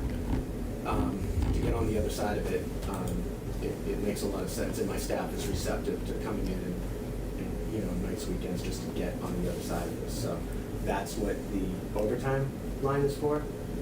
Is that? Well, is it, but it's related to like, upgrading like servers, like, or like software, or? Yep. So so that's the piece for the migration.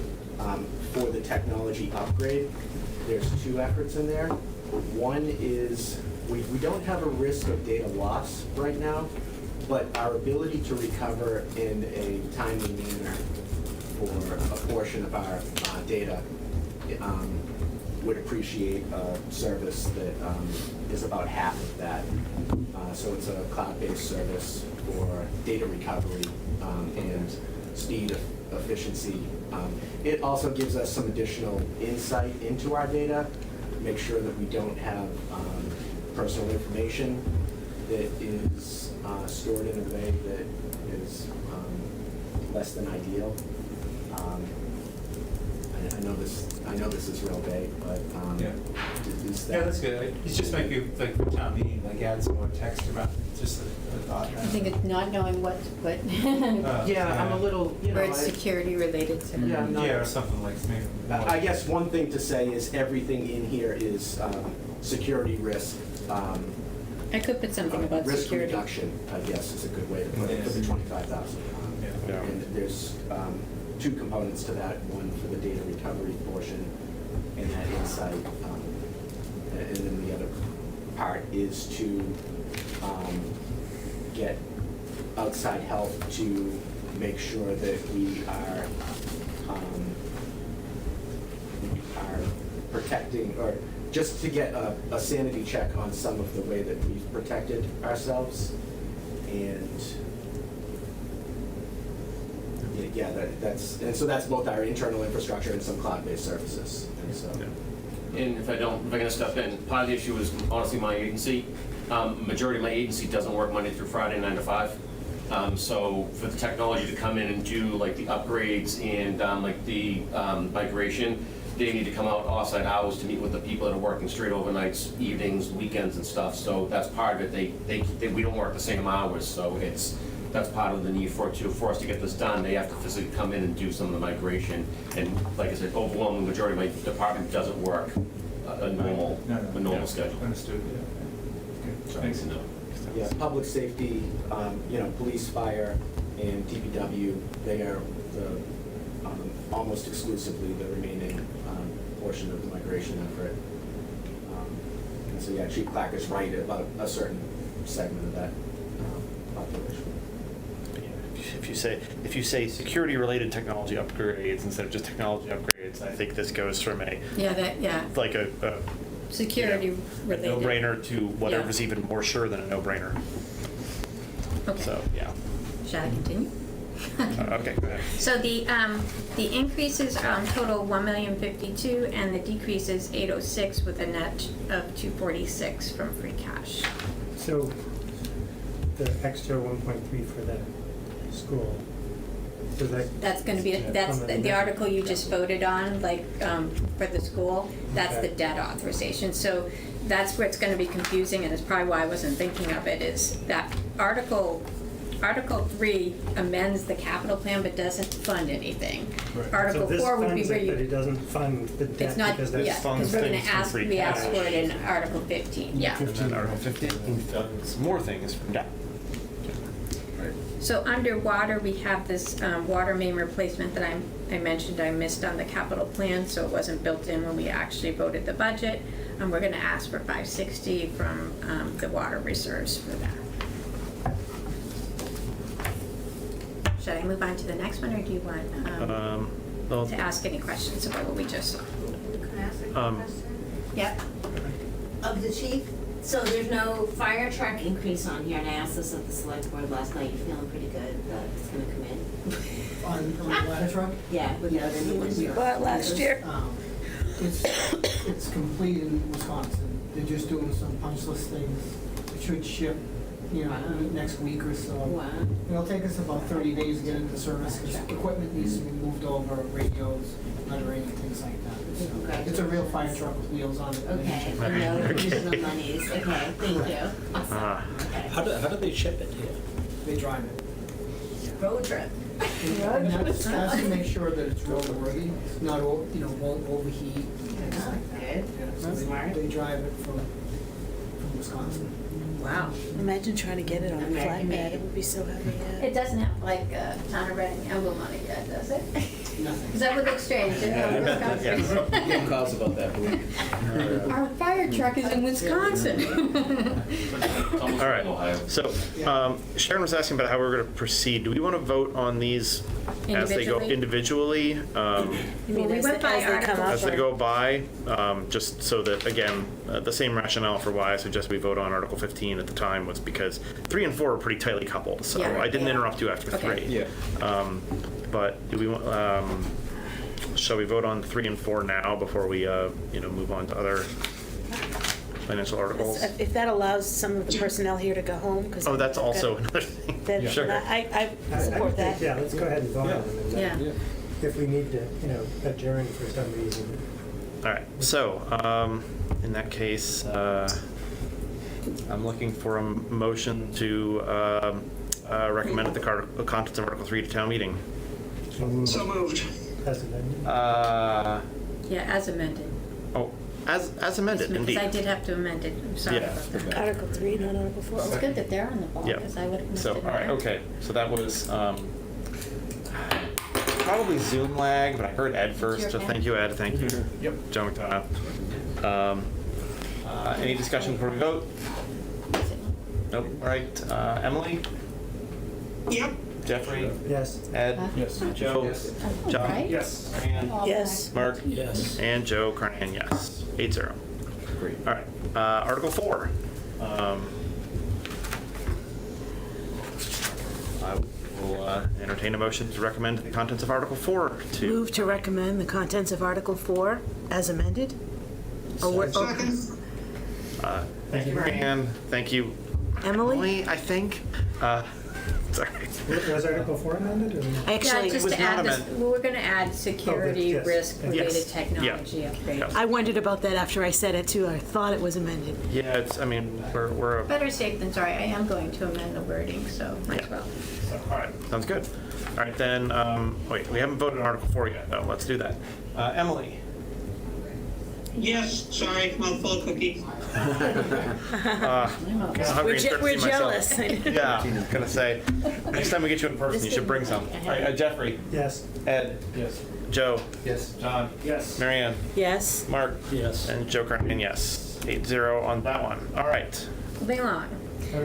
Article 6, right? Article Or 6 is Article the next- six. is the Oh, next Article financial. 5, we don't have There's any. no prior year Right now, we bills. don't have any prior bills identified. We So it'll be usually- the usual practice, we'll meet a half hour before the meeting or Yeah, something. if something we- comes it up, I'll definitely let you know, and we'll schedule some time. Yeah. So, Good thank you. night, gentlemen, thank you for coming. Technology. Thank you. Thank you. My reading.gov, I'm an outlaw, use my email, it's working, that's perfect. So I don't know, you don't have to vote on that one because there's nothing there, right? Yep. So Article 6, the 40R smart growth money that comes in, when we get it in, we transfer it to a smart growth stabilization fund. The money last year came in at the end of the fiscal year, right after we had April town meeting. I think it came in May.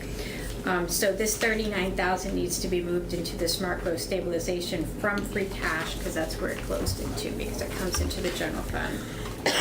So that's what the substance of Article 6 and 7 relates to that, and that accepting Article 7 will make it so I don't have to ask you to do that anymore. It would automatically go right to the stabilization fund.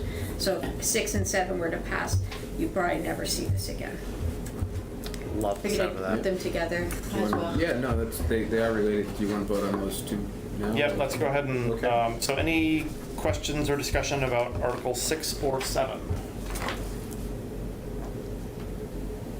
No.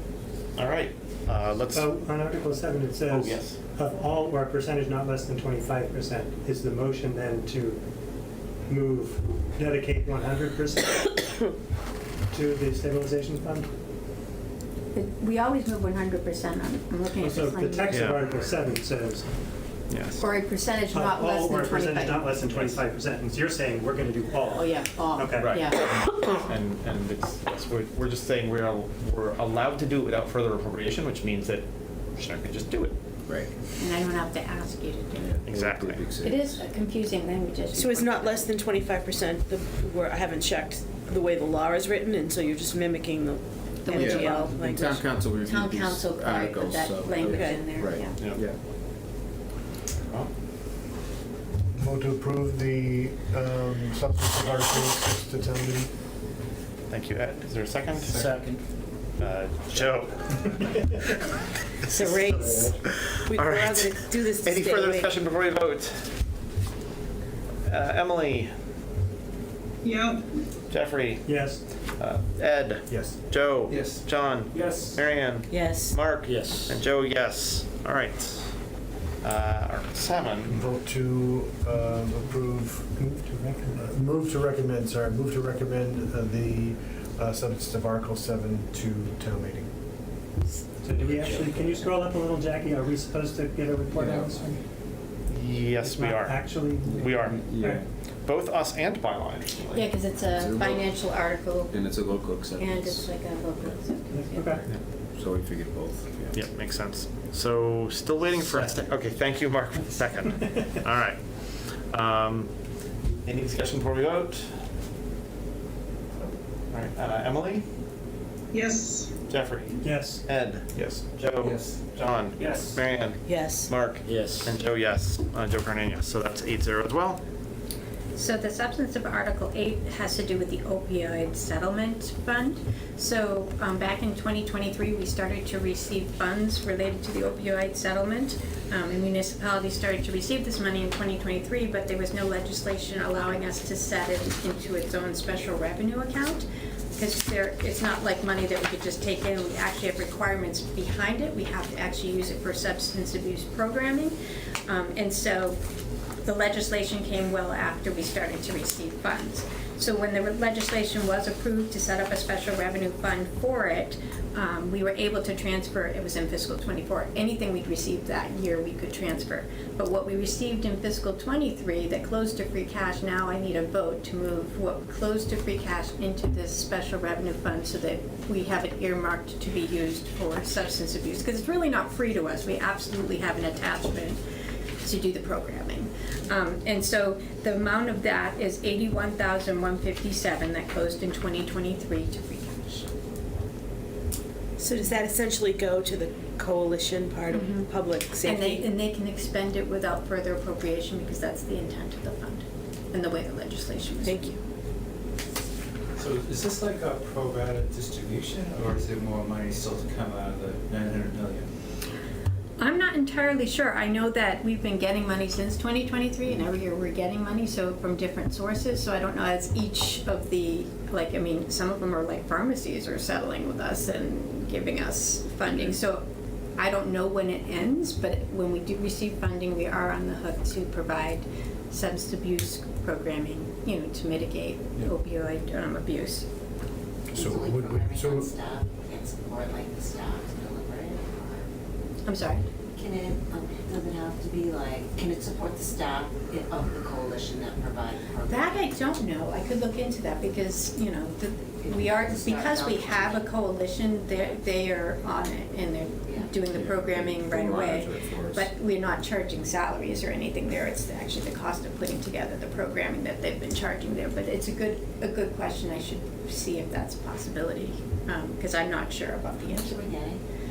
I mean, I can look at the total, but this was 81,000 just in fiscal 23. Yep. I don't remember what's in there right now. Like one job, interesting. Yeah, yeah. Thanks.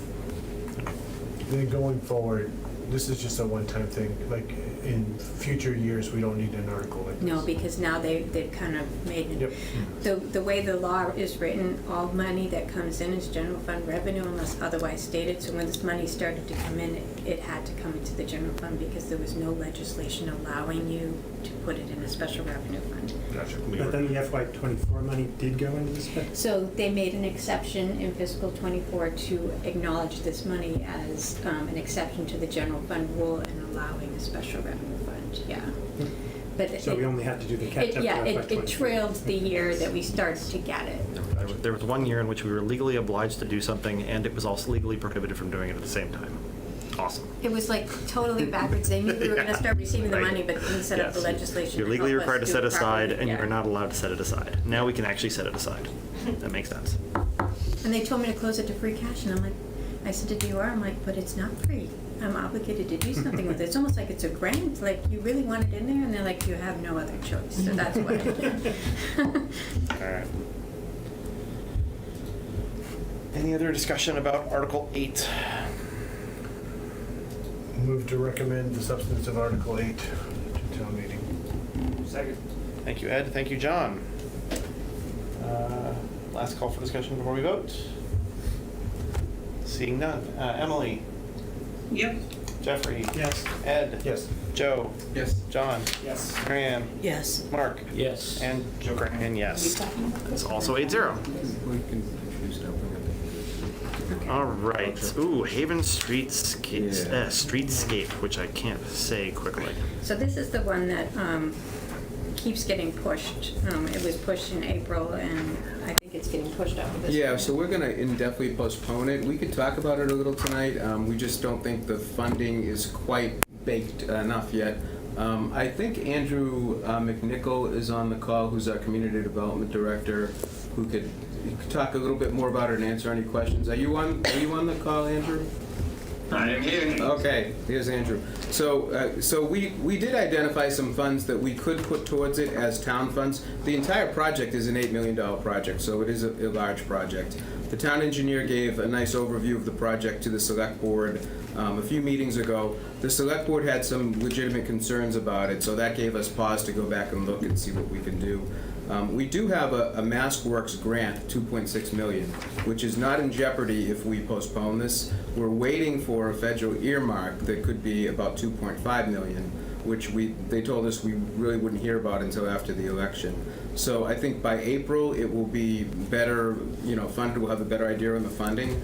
It's still a significant borrowing ask at this point, and given the situation in the town where we're trying to be a little bit more conservative, we can pare things back a little bit. I wanted to recognize Andrew. Did you have anything to add to that?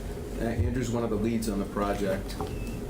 My only add would be there's a potential to try to explore other grants as well. We have the MassWorks grant, and we can look at that again. And the state just also released some MBTA communities-related grant funding if you're compliant. And streetscape shovel-ready projects fit into that scope at the first read. So we think it's just worth the time to do some more due diligence on the numbers, explore some other opportunities, and of course look to also rebuild some confidence with the roadway commissioners and the select board. So is that the kind of update you were thinking about giving to town meeting as well?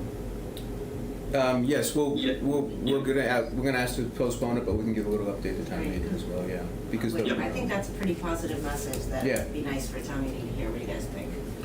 Can I ask a question? Yeah. So, I mean, I have to confess, like, even the first time Fidel proposed this, I was the one FinCom member who voted against it, but for different reasons, because I was, at the time, this was before the mosque proposal, 25 Haven was going to be a 40B, and I was just concerned about redoing sidewalks and taking away spots when things were going to be being dug up there with new driveways.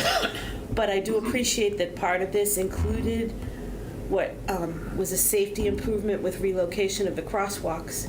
And I don't know, is it possible to still just, restripe and repaint and do a mini version of that part of it? Or do you need to have extended the sidewalks out to create the safe crossings? Because it's nice to add trees at the depot. That's kind of a nice to have, but I do appreciate safer crossings could be beneficial now. Chris Cole, our DPW director, is here. Maybe crosswalks. And that would be cost effective too. Right. I mean, to put the bump outs in, really, I think it would really be not cost effective, to put them in, because I mean, you're talking about, as part of this project too, running underground conduit for, future lighting and everything, and now you may have to dig that area up again, you just put in stuff. Oh, all right, so you couldn't put crosswalks in without bump outs? You couldn't fix locations of crosswalks? With everything as is, I'm just talking like a painting job and moving things Well, you around. can paint crosswalks. Like in a better location or no? So just to add, some of those are new crosswalks, and you would have to add ramps anyways, I believe. Okay.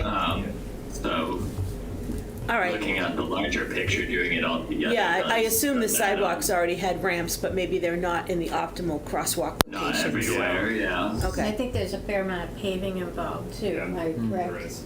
okay, so, And I think that they said that, did he say there was like cobblestone or? There's brick? well, you don't need the Haven- cobblestone. No, No, but it's it makes under it a the- more extensive project It's under because, Haven Under Street. Haven. Oh, I see. So it makes it more expensive, yeah.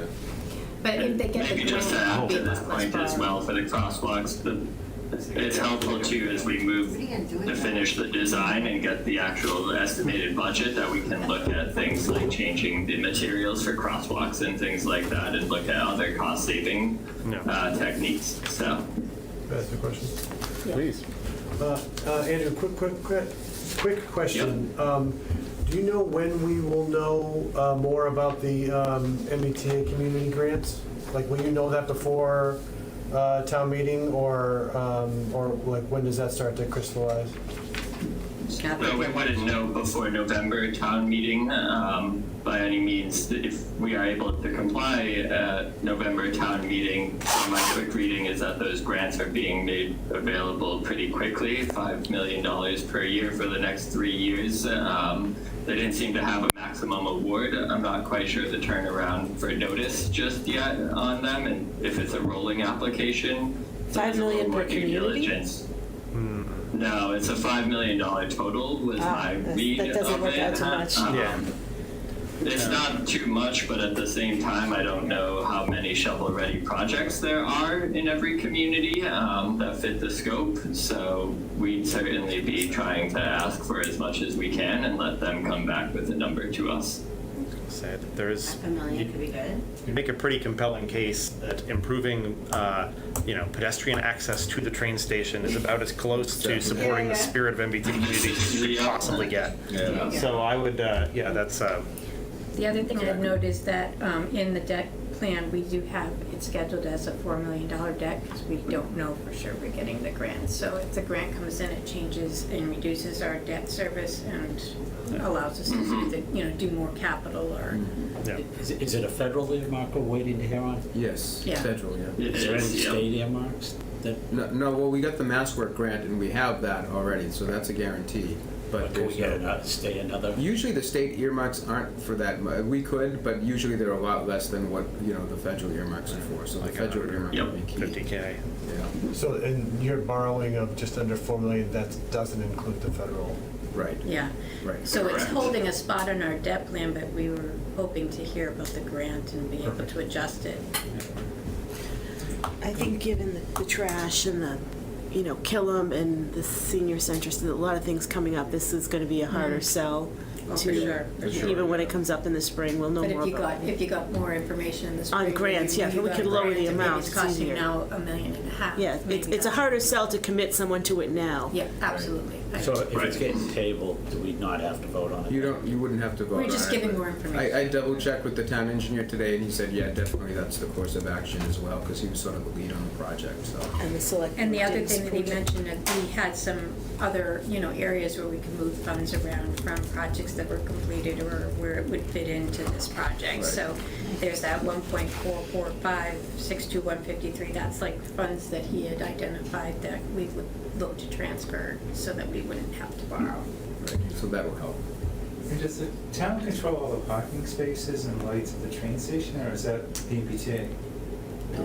Well, there's an spaces. MBT, there's an MBT lot there, and then. It goes on High Street though, is that the one on the outside, like, is that, or, I'm not sure. Yeah, If so no, I'm the not ambulance- mistaken, some of the light posts might be MBTA's, but we do actually maintain the parking, own it, and the majority of the lighting fixtures down there.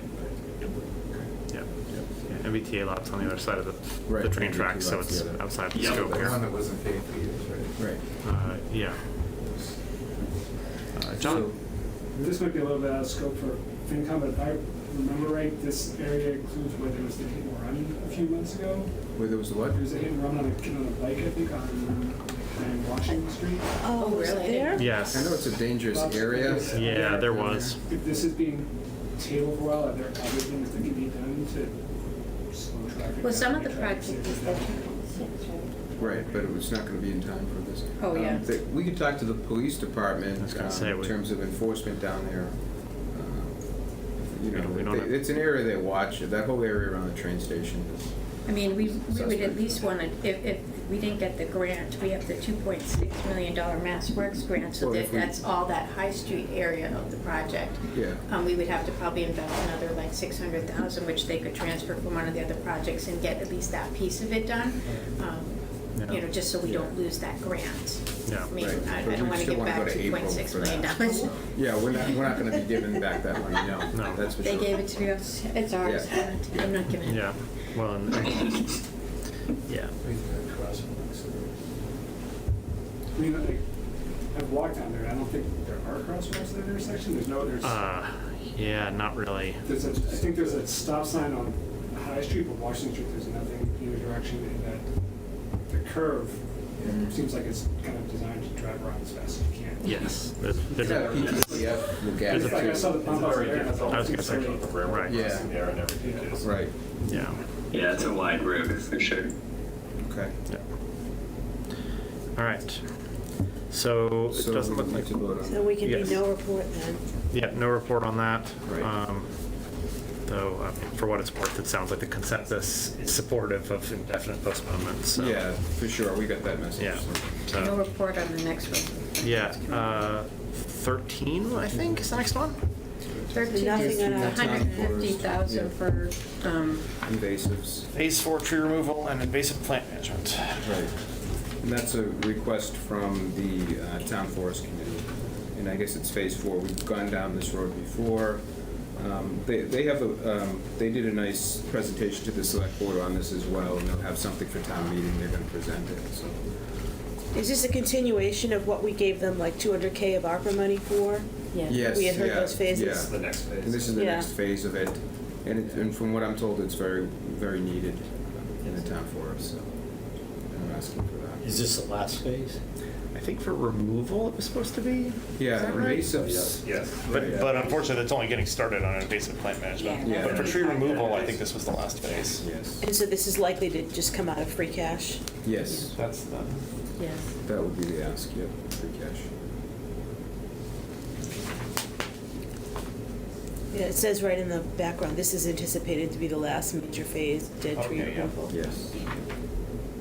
They're dead. I knew I'd heard that somewhere. Yeah, white pine.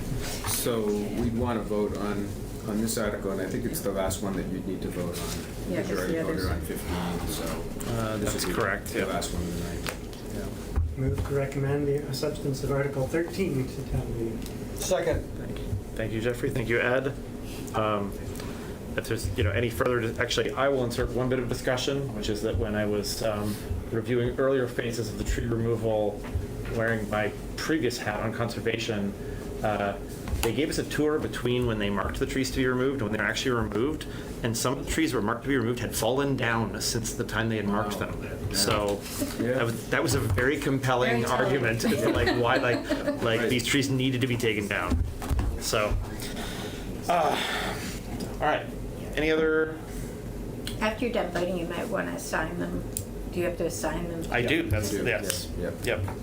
And then sadly we're not done with the agenda here. No. All right. All right. Let's move along then. Taking a vote on motion to recommend Article 13. So Emily, Yes. Jeffrey, Yes. Ed, Yes. Joe, Yes. John, Yes. Marianne, Yes. Mark, Yes. and Joe Carnahan, yes. It's also 8-0. All right. The other bit of town meeting related business is to assign reports. We have 7 reports to assign. Yep. Thanks, Chris. Thanks, Chris. No. Good night. So I can go around the table. Maybe I'll just go around the table as I see people. Unless anyone have any? Does anyone particularly like? I'm wondering if our I would like 15. You would. Are you gonna have to arm wrestle Emily for it? That's why I said it In which case, I might as well Emily. That's why I said it first.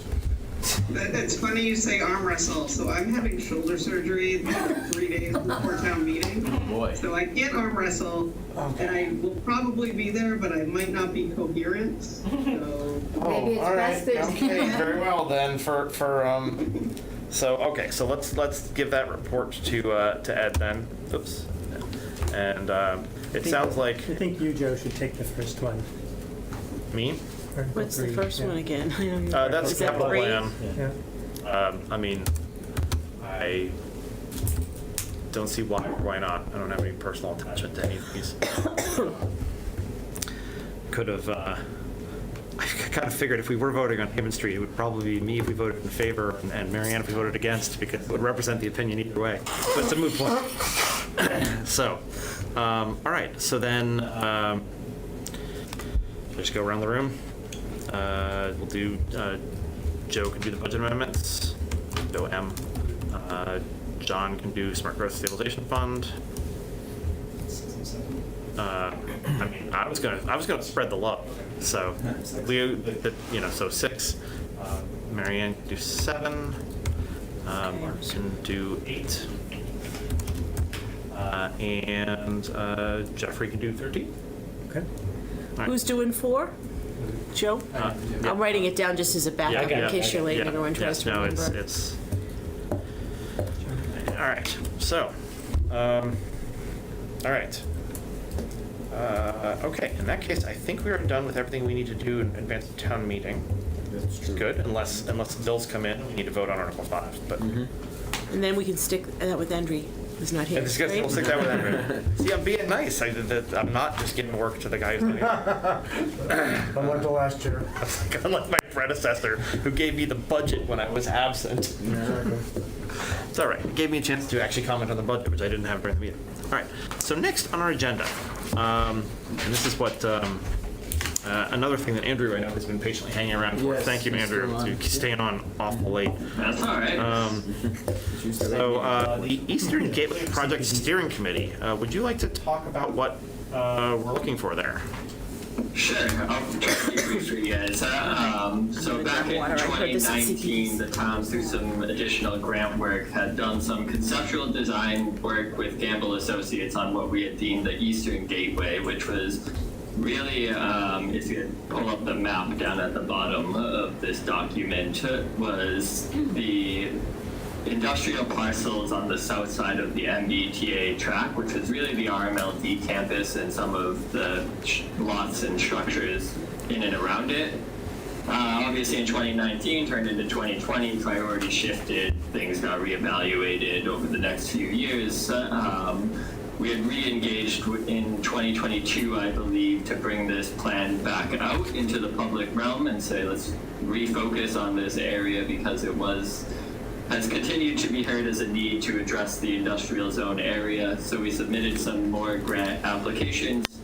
Last year received a $100,000 housing choice grant to address the Eastern Gateway next step. And by next step, we want to put some finer details into it and also expand the area of interest to now span over the tracks, include the Market Basket lot in One General Way, the Stop and Shop, and even potentially that Longhorns and Bertucci's restaurant renting Walker's Brook Drive. So this plan and this effort has really just kicked off. We just met with the consultant team 2 weeks back to officially kick this off with them. We start setting goals, strategies, schedules, etc.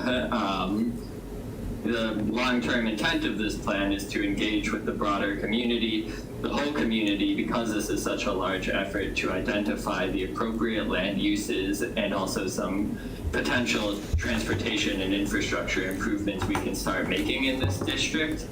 We'll put pen to paper in terms of conceptual layouts again over this whole area, and what we've heard from RMLD, we're partnering with them on this, is that they have some needs of their own in terms of addressing their facility needs and what they'll need going forward into the next 5 or 10 years on site. So it's a welcome partnership. We really want to establish a steering committee to get the right people in the room to help ask the right questions. And so we started to focus on boards and committees that have keen interest, many do, but on long-term health of the town, and long-term sustainability, so planning, income, climate. We're likely to expand this to a few more and include some residents as well, but just starting to get the feelers out there from you guys. We wanted to invite you because not only is this a visioning effort, but whatever does happen at this site is one of the most transformative areas in the town. It's a new growth opportunity, land use considerations, which of course has tax implications over the long term. So we just want to capture the whole picture here, make sure any recommendations that come out of this process are appropriate and right for the entire community and everybody's on board with them. So that was as brief of a synopsis as I could give. Those red circles in there are some of the key intersections. If you remember, maybe over the course of the last year, we've been working on the Walker's Brook corridor redesign through other grant work by itself, so that those intersections in that work is a little separate, but of course of strong consideration in relation to this plan. So we'll be working through all of that over the next 12 to 18 months. I'm happy to take questions. We hope to have you on board. I will add the note, there's a potential chance that the steering committee evolves into the next step. When we had discussed it with CPDC on Monday, they had recommended us to think about the committee maybe taking more of, I'll use the Simmons Way exploratory committee approach, where the committee might also help lead in the recommendations to select board, planning board in the community. So there's a chance that it takes the next step. I have to talk to the project team, town management, flush that out a little bit more. So here we are.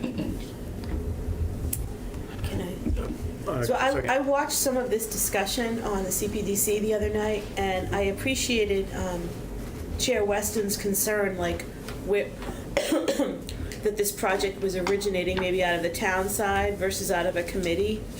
But one of my questions, I mean, especially given that you're pointing out traffic intersections and direction of the town, is it's not to disparage any one of us having input on the finance committee, but it seems like a select board member would be someone who ought to be part of this as much as any of us, or in addition to us. Is there a reason why the select board wasn't included? We would like to engage them as a whole if we're going to take the next path to make this more of the Simmons Way like a committee. I do think having a select board member specifically on the committee would be a direct benefit. But we wanted to approach them as a whole, as the whole roadway commissioners, with the project's intents and goals and priorities, to make them all aware, have the best way to get their feedback. But we're open to all considerations at this point as we try to formulate these committees and the strategy to approach this plan. Okay. I had a similar question to Mary Ann's, because that was sort of the what jumped out at me in terms of forming these committees and who wasn't there. So yeah, I do. Yeah, that quick list should be exclusive, and only those three. Yeah. So, do people on the committee have questions? Yes. Yes, and Andrew, so like, what's the actual like deliverable though? Like after 12 to 18 months, it's like more vision, like, or. So the deliverables will be a set of policy recommendations, which is mostly zoning in this case, to address the land uses identified, but also the drawings and site conceptuals for the entire parcels, both in their connections and how those land uses could play out, because with the drawings that might help us look at sub-districting or different types of zoning districts over this entire area that we can combine into a stronger effort and utilize connectively together on both sides of the train tracks here. Okay, thanks.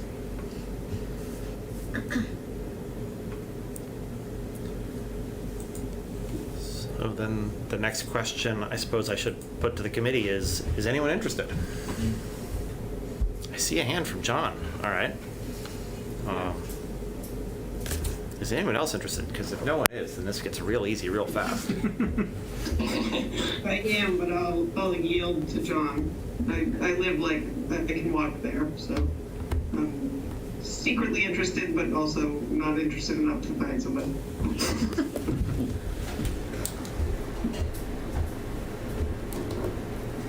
All right.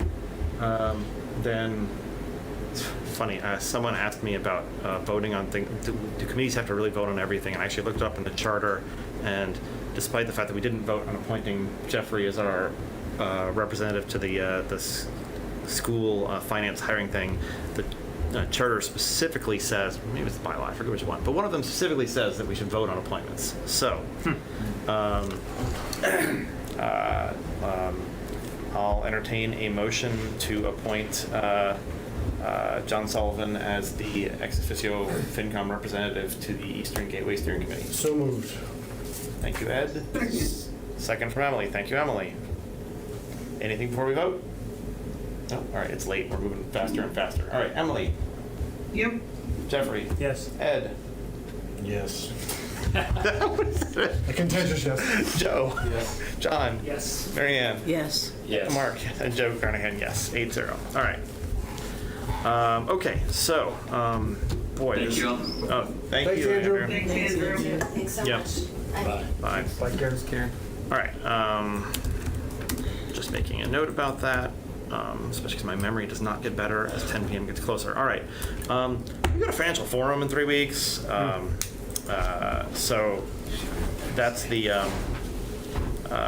what we've talked about before as far as agenda for that is asking the Killam School Building Committee and the newly formed Recal Building Committee for updates on their respective projects. I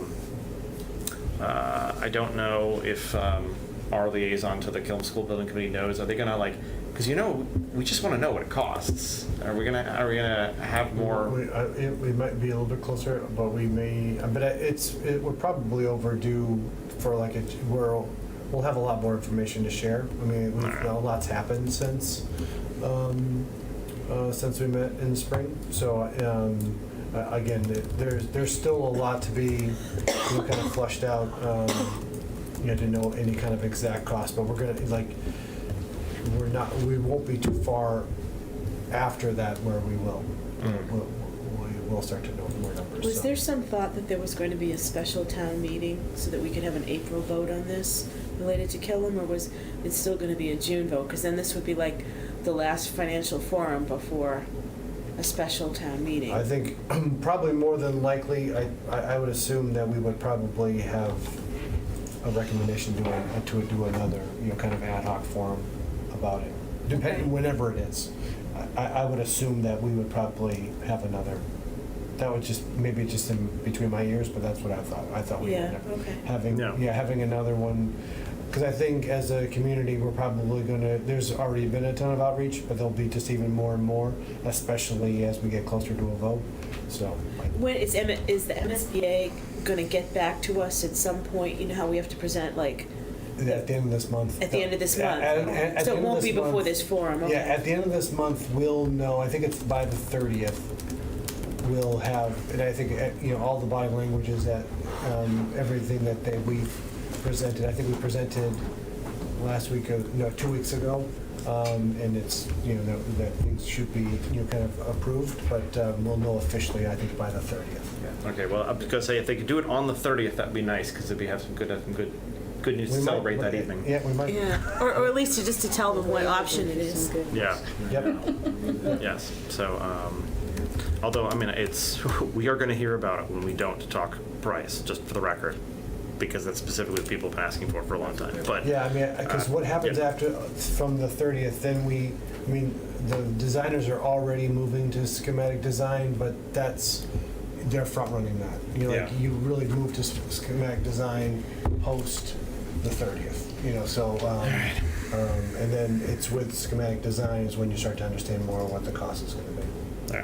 Because you'll know, kind of everything from the site, and then you're gonna start to know what type of, equipment and everything else that you're gonna need. In terms of reaching out to that committee to ask for a presentation, Ed, do you want to do that? Sure. Wearing your liaison hat? Cool. Yep. And I assume it'll be, Carla or somebody giving the presentation, but, whoever wants to. All right, and then, I know less about the status of ReCal. I think they had just hired an owner's project manager. Yeah, we just we're entering into a contract with them, so we're onboarding the OPM like next week. Okay. Yeah. Can I ask a question, just, and maybe the public comment was inaccurate, but when I listened to the public comment in the select board meeting last night, two speakers were kind of implying when they were arguing against moving $80K of money that there was not enough money to complete that $300,000 study of, how ARPA gave $300,000 towards the study of the center. Yes. Yeah. And there were two speakers, a Marilyn and a Joanne, who were saying that Oh yeah. they, we don't move this money, we need it, we don't have enough money to finish. Is that, they may have just been trying to make their own compelling arguments, but is that a true statement that we've run out of money on the recalc plans? Not that I'm aware of. I did hear the comments last night. They were talking about ARPA money that we were reallocating, and so they were saying, don't move. It's currently under, senior center. I guess they were doing. Was it the activity, the 600 for activities, or the 300 for the, there was the planning and design part? Yeah. So where was the 80 gonna come from? Well, the $80,000 that they were talking about, you're talking regarding the ARPA money. Yeah, I'm sorry, or maybe it was 108. I missed. Anyway, that money, they were just saying that the planning for recalc. Yeah. And was running out of, needed the money and was running out of money. No, I used up don't its think money, so that's not accurate. Yeah, so the OPM is being paid for by the permanent building committee. Okay. So that money is there. And we still have money in the original money that we're paying for the architect with. That's what I thought. Yeah, I mean, so maybe I'm it not- was just Right, they might have been just trying to make that, I can't speak I think for they were them. thinking, I don't know if they were specifically talking about like the actual senior center, but the programming, I thought maybe. And that money, I thought. But we've been kind of encumbering the programming as we've identified it. And there was a lot of that the last time I looked at a council Yeah. on aging meeting, like we weren't burning through that fast at all. Mm-hmm. We're No. looking for ways to spend it, I That's, thought. yeah, that's why they were talking about reallocating. Right, so I think that they're just, Yeah, when I met with Just Jen a land about grab, it, she had so to said, I speak. think there'll be about 80,000 that I'm not able to spend in time, because we have to have it encumbered by right. December 31st. So that's why it was So smart for the it's- town yeah. manager and assistant town managers to think of another Exactly, use yeah. that would benefit the intent, and Right. plus we have to spend it, okay. Yeah, Yeah. yeah, that's exactly I right. mean, we're not really far enough along to know that we have something to spend Right. on the senior I just center wanted that to we make could sure get we, it in you there know, by December we 31st. really, we haven't like spent all the money and then we do need it. No, Okay. no, we're still good on that end. I mean, eventually, if we have a project, obviously, we're gonna go and ask for some borrowing, but, you know, Yeah. that's, we're not there yet. So, does it make sense to ask someone to present on recal, or do we even know who that, I mean? So it's the permanent building committee with 2 additional members is now the Recal Building Committee. You can ask, I mean, Mark Doxer and Nancy Zimlack are on that committee now. I think Mark Doxer presented last time. Yeah. Was it John, didn't John Sasso present some final report to the select board? too? Yeah, but John Sasso could do it. The last financial forum, I think it was Mark Doxer though. So yeah, I think it's fair to ask. And the OPM is just getting their feet wet, but you know, maybe they could talk a little as well. So. I feel like we're repeating the topics of the first financial forum or some recent the meeting. theory What was is that this? because there was a lot we didn't know at the last financial forum. Right, I'm The picturing theory this was in that the we would library know and having more. these same speakers talking about the same thing. Yeah.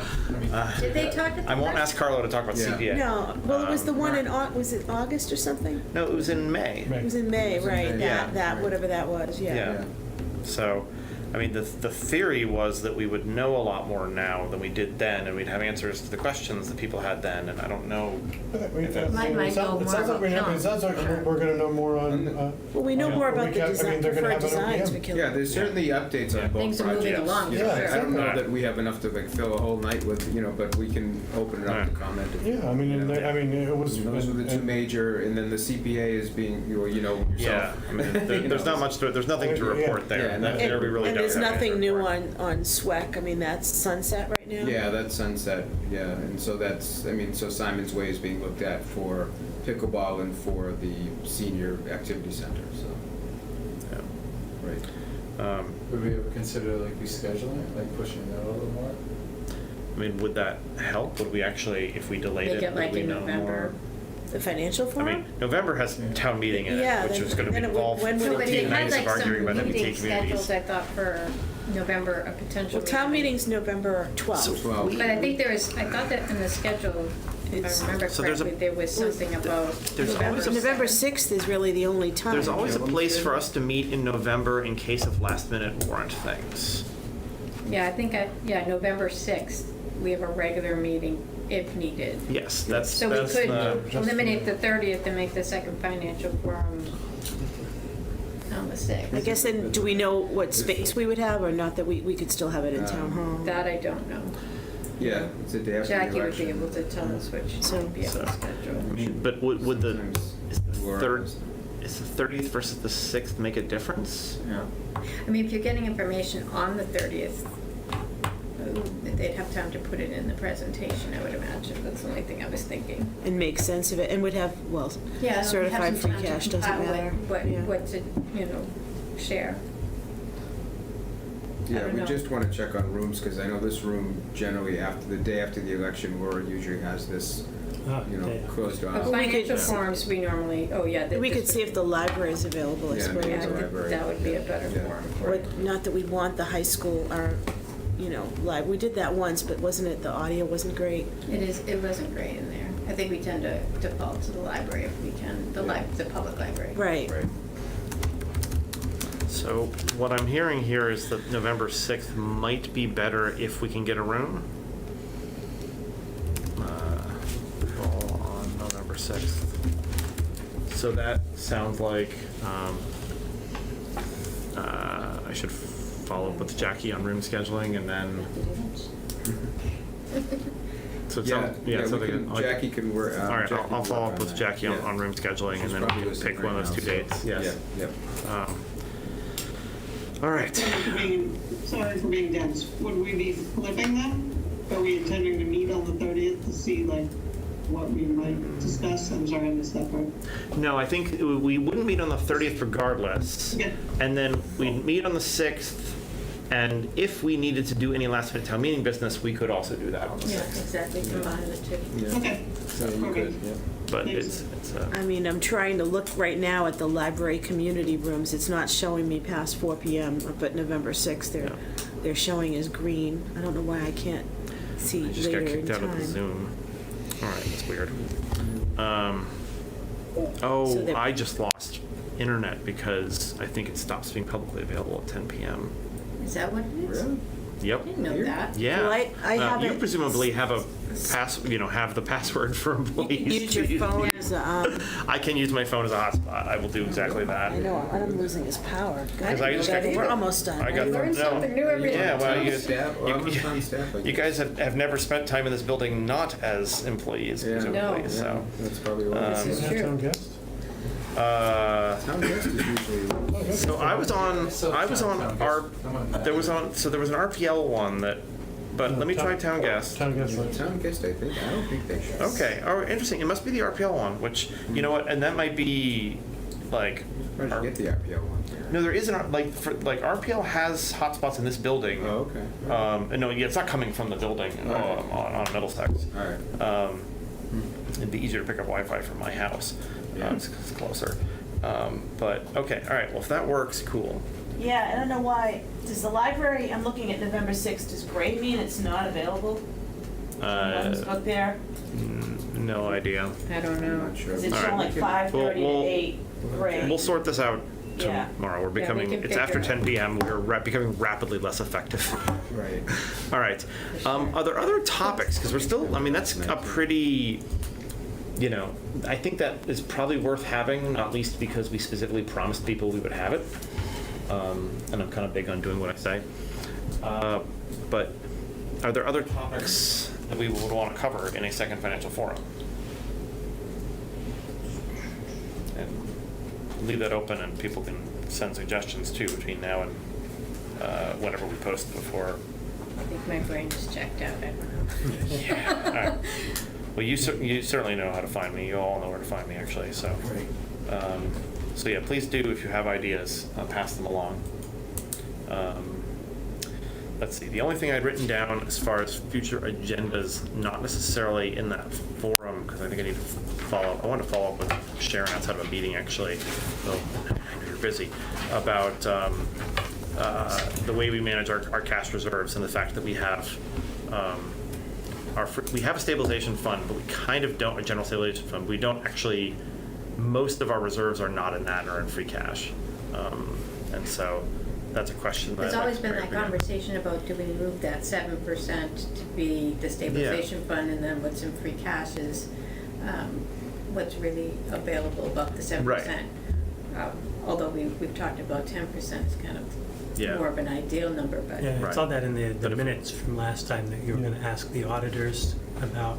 Yeah, we haven't talked yet, Okay. but definitely. Yeah. I did talk to the bonding agent that we deal with, and she felt that we are viewed as a very strong community. It would probably take several years of adverse for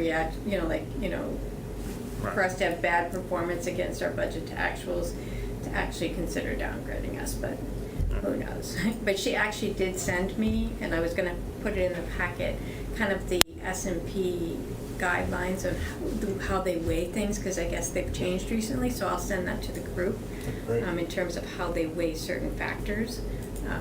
And it's not just about your reserves, but also how you attack things like OPEB and pension liability, which we're in good standing with and, ahead of schedule for the 2040 fully funded date for pension. And then we have been, at the same time, making a conscious effort to fund to the best of our ability the OPEB and have accumulated a good amount of funds towards that, even though it doesn't represent much of the liability. It's like 13 or 14% is, $10 or $12 million put aside towards OPEB. So they look at all those things very positively. Like the one thing that really hurts communities is the lacking of that kind of desire to fund the unmandated liability for OPEB. All right. Are there other topics people would like to see in any future meetings I should make a note of here? If not, Not necessarily a topic, but having the new director of finance and operations for the schools come in and meet with us, just so we can put a face to a name. Little Hill, I think. Yeah, he's an interim, but He's an interim, yeah. that's a good idea. Can't hurt. No, definitely can't. Yeah, introduction, interim school finance director.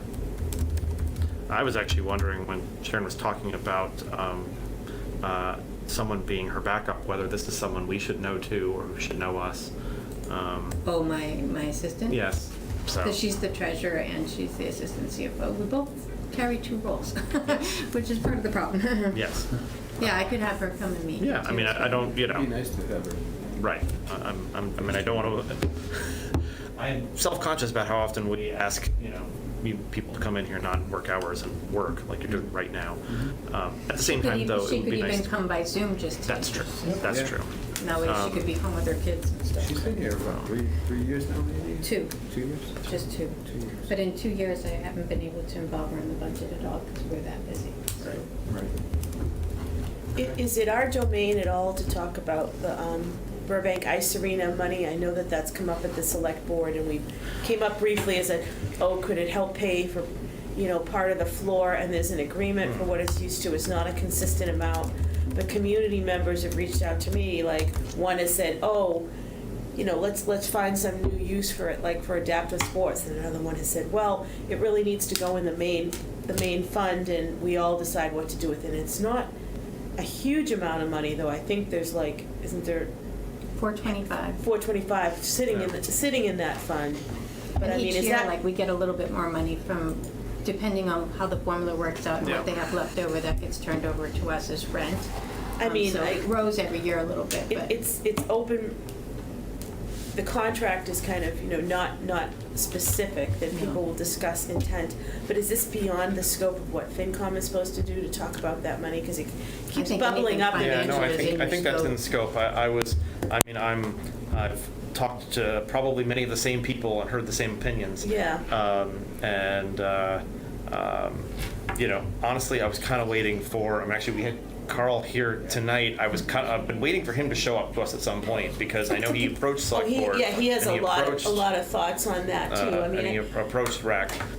So I was, but I mean, we could certainly, you know, bring up the subject ourselves if we like wanted in some to. future meeting. It's not urgent, but it would be good to kind of get consistent knowledge and decisions on it versus everyone speculating on what we can do with it and what we should do with it and what was the intent, and I don't know. Yeah, no, it didn't sound like there was necessarily a concrete proposal, of more like just floating the idea. It came up at Rec Committee too, I think, which I had mentioned. Yes, so. no, I'd had a chat with Eric Gaffin from Rec about this. He wanted to talk to me about it, so.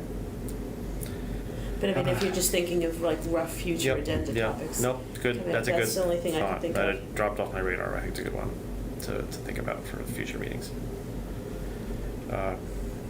Other topics. All right, that's plenty of material for future meetings. Let's move on to minutes. I sent a couple of things. I sent 2 things to Jackie, who's probably about to put them on the screen. I guess I'll speak for my comments, because you can't not look at them, because they're not on the screen.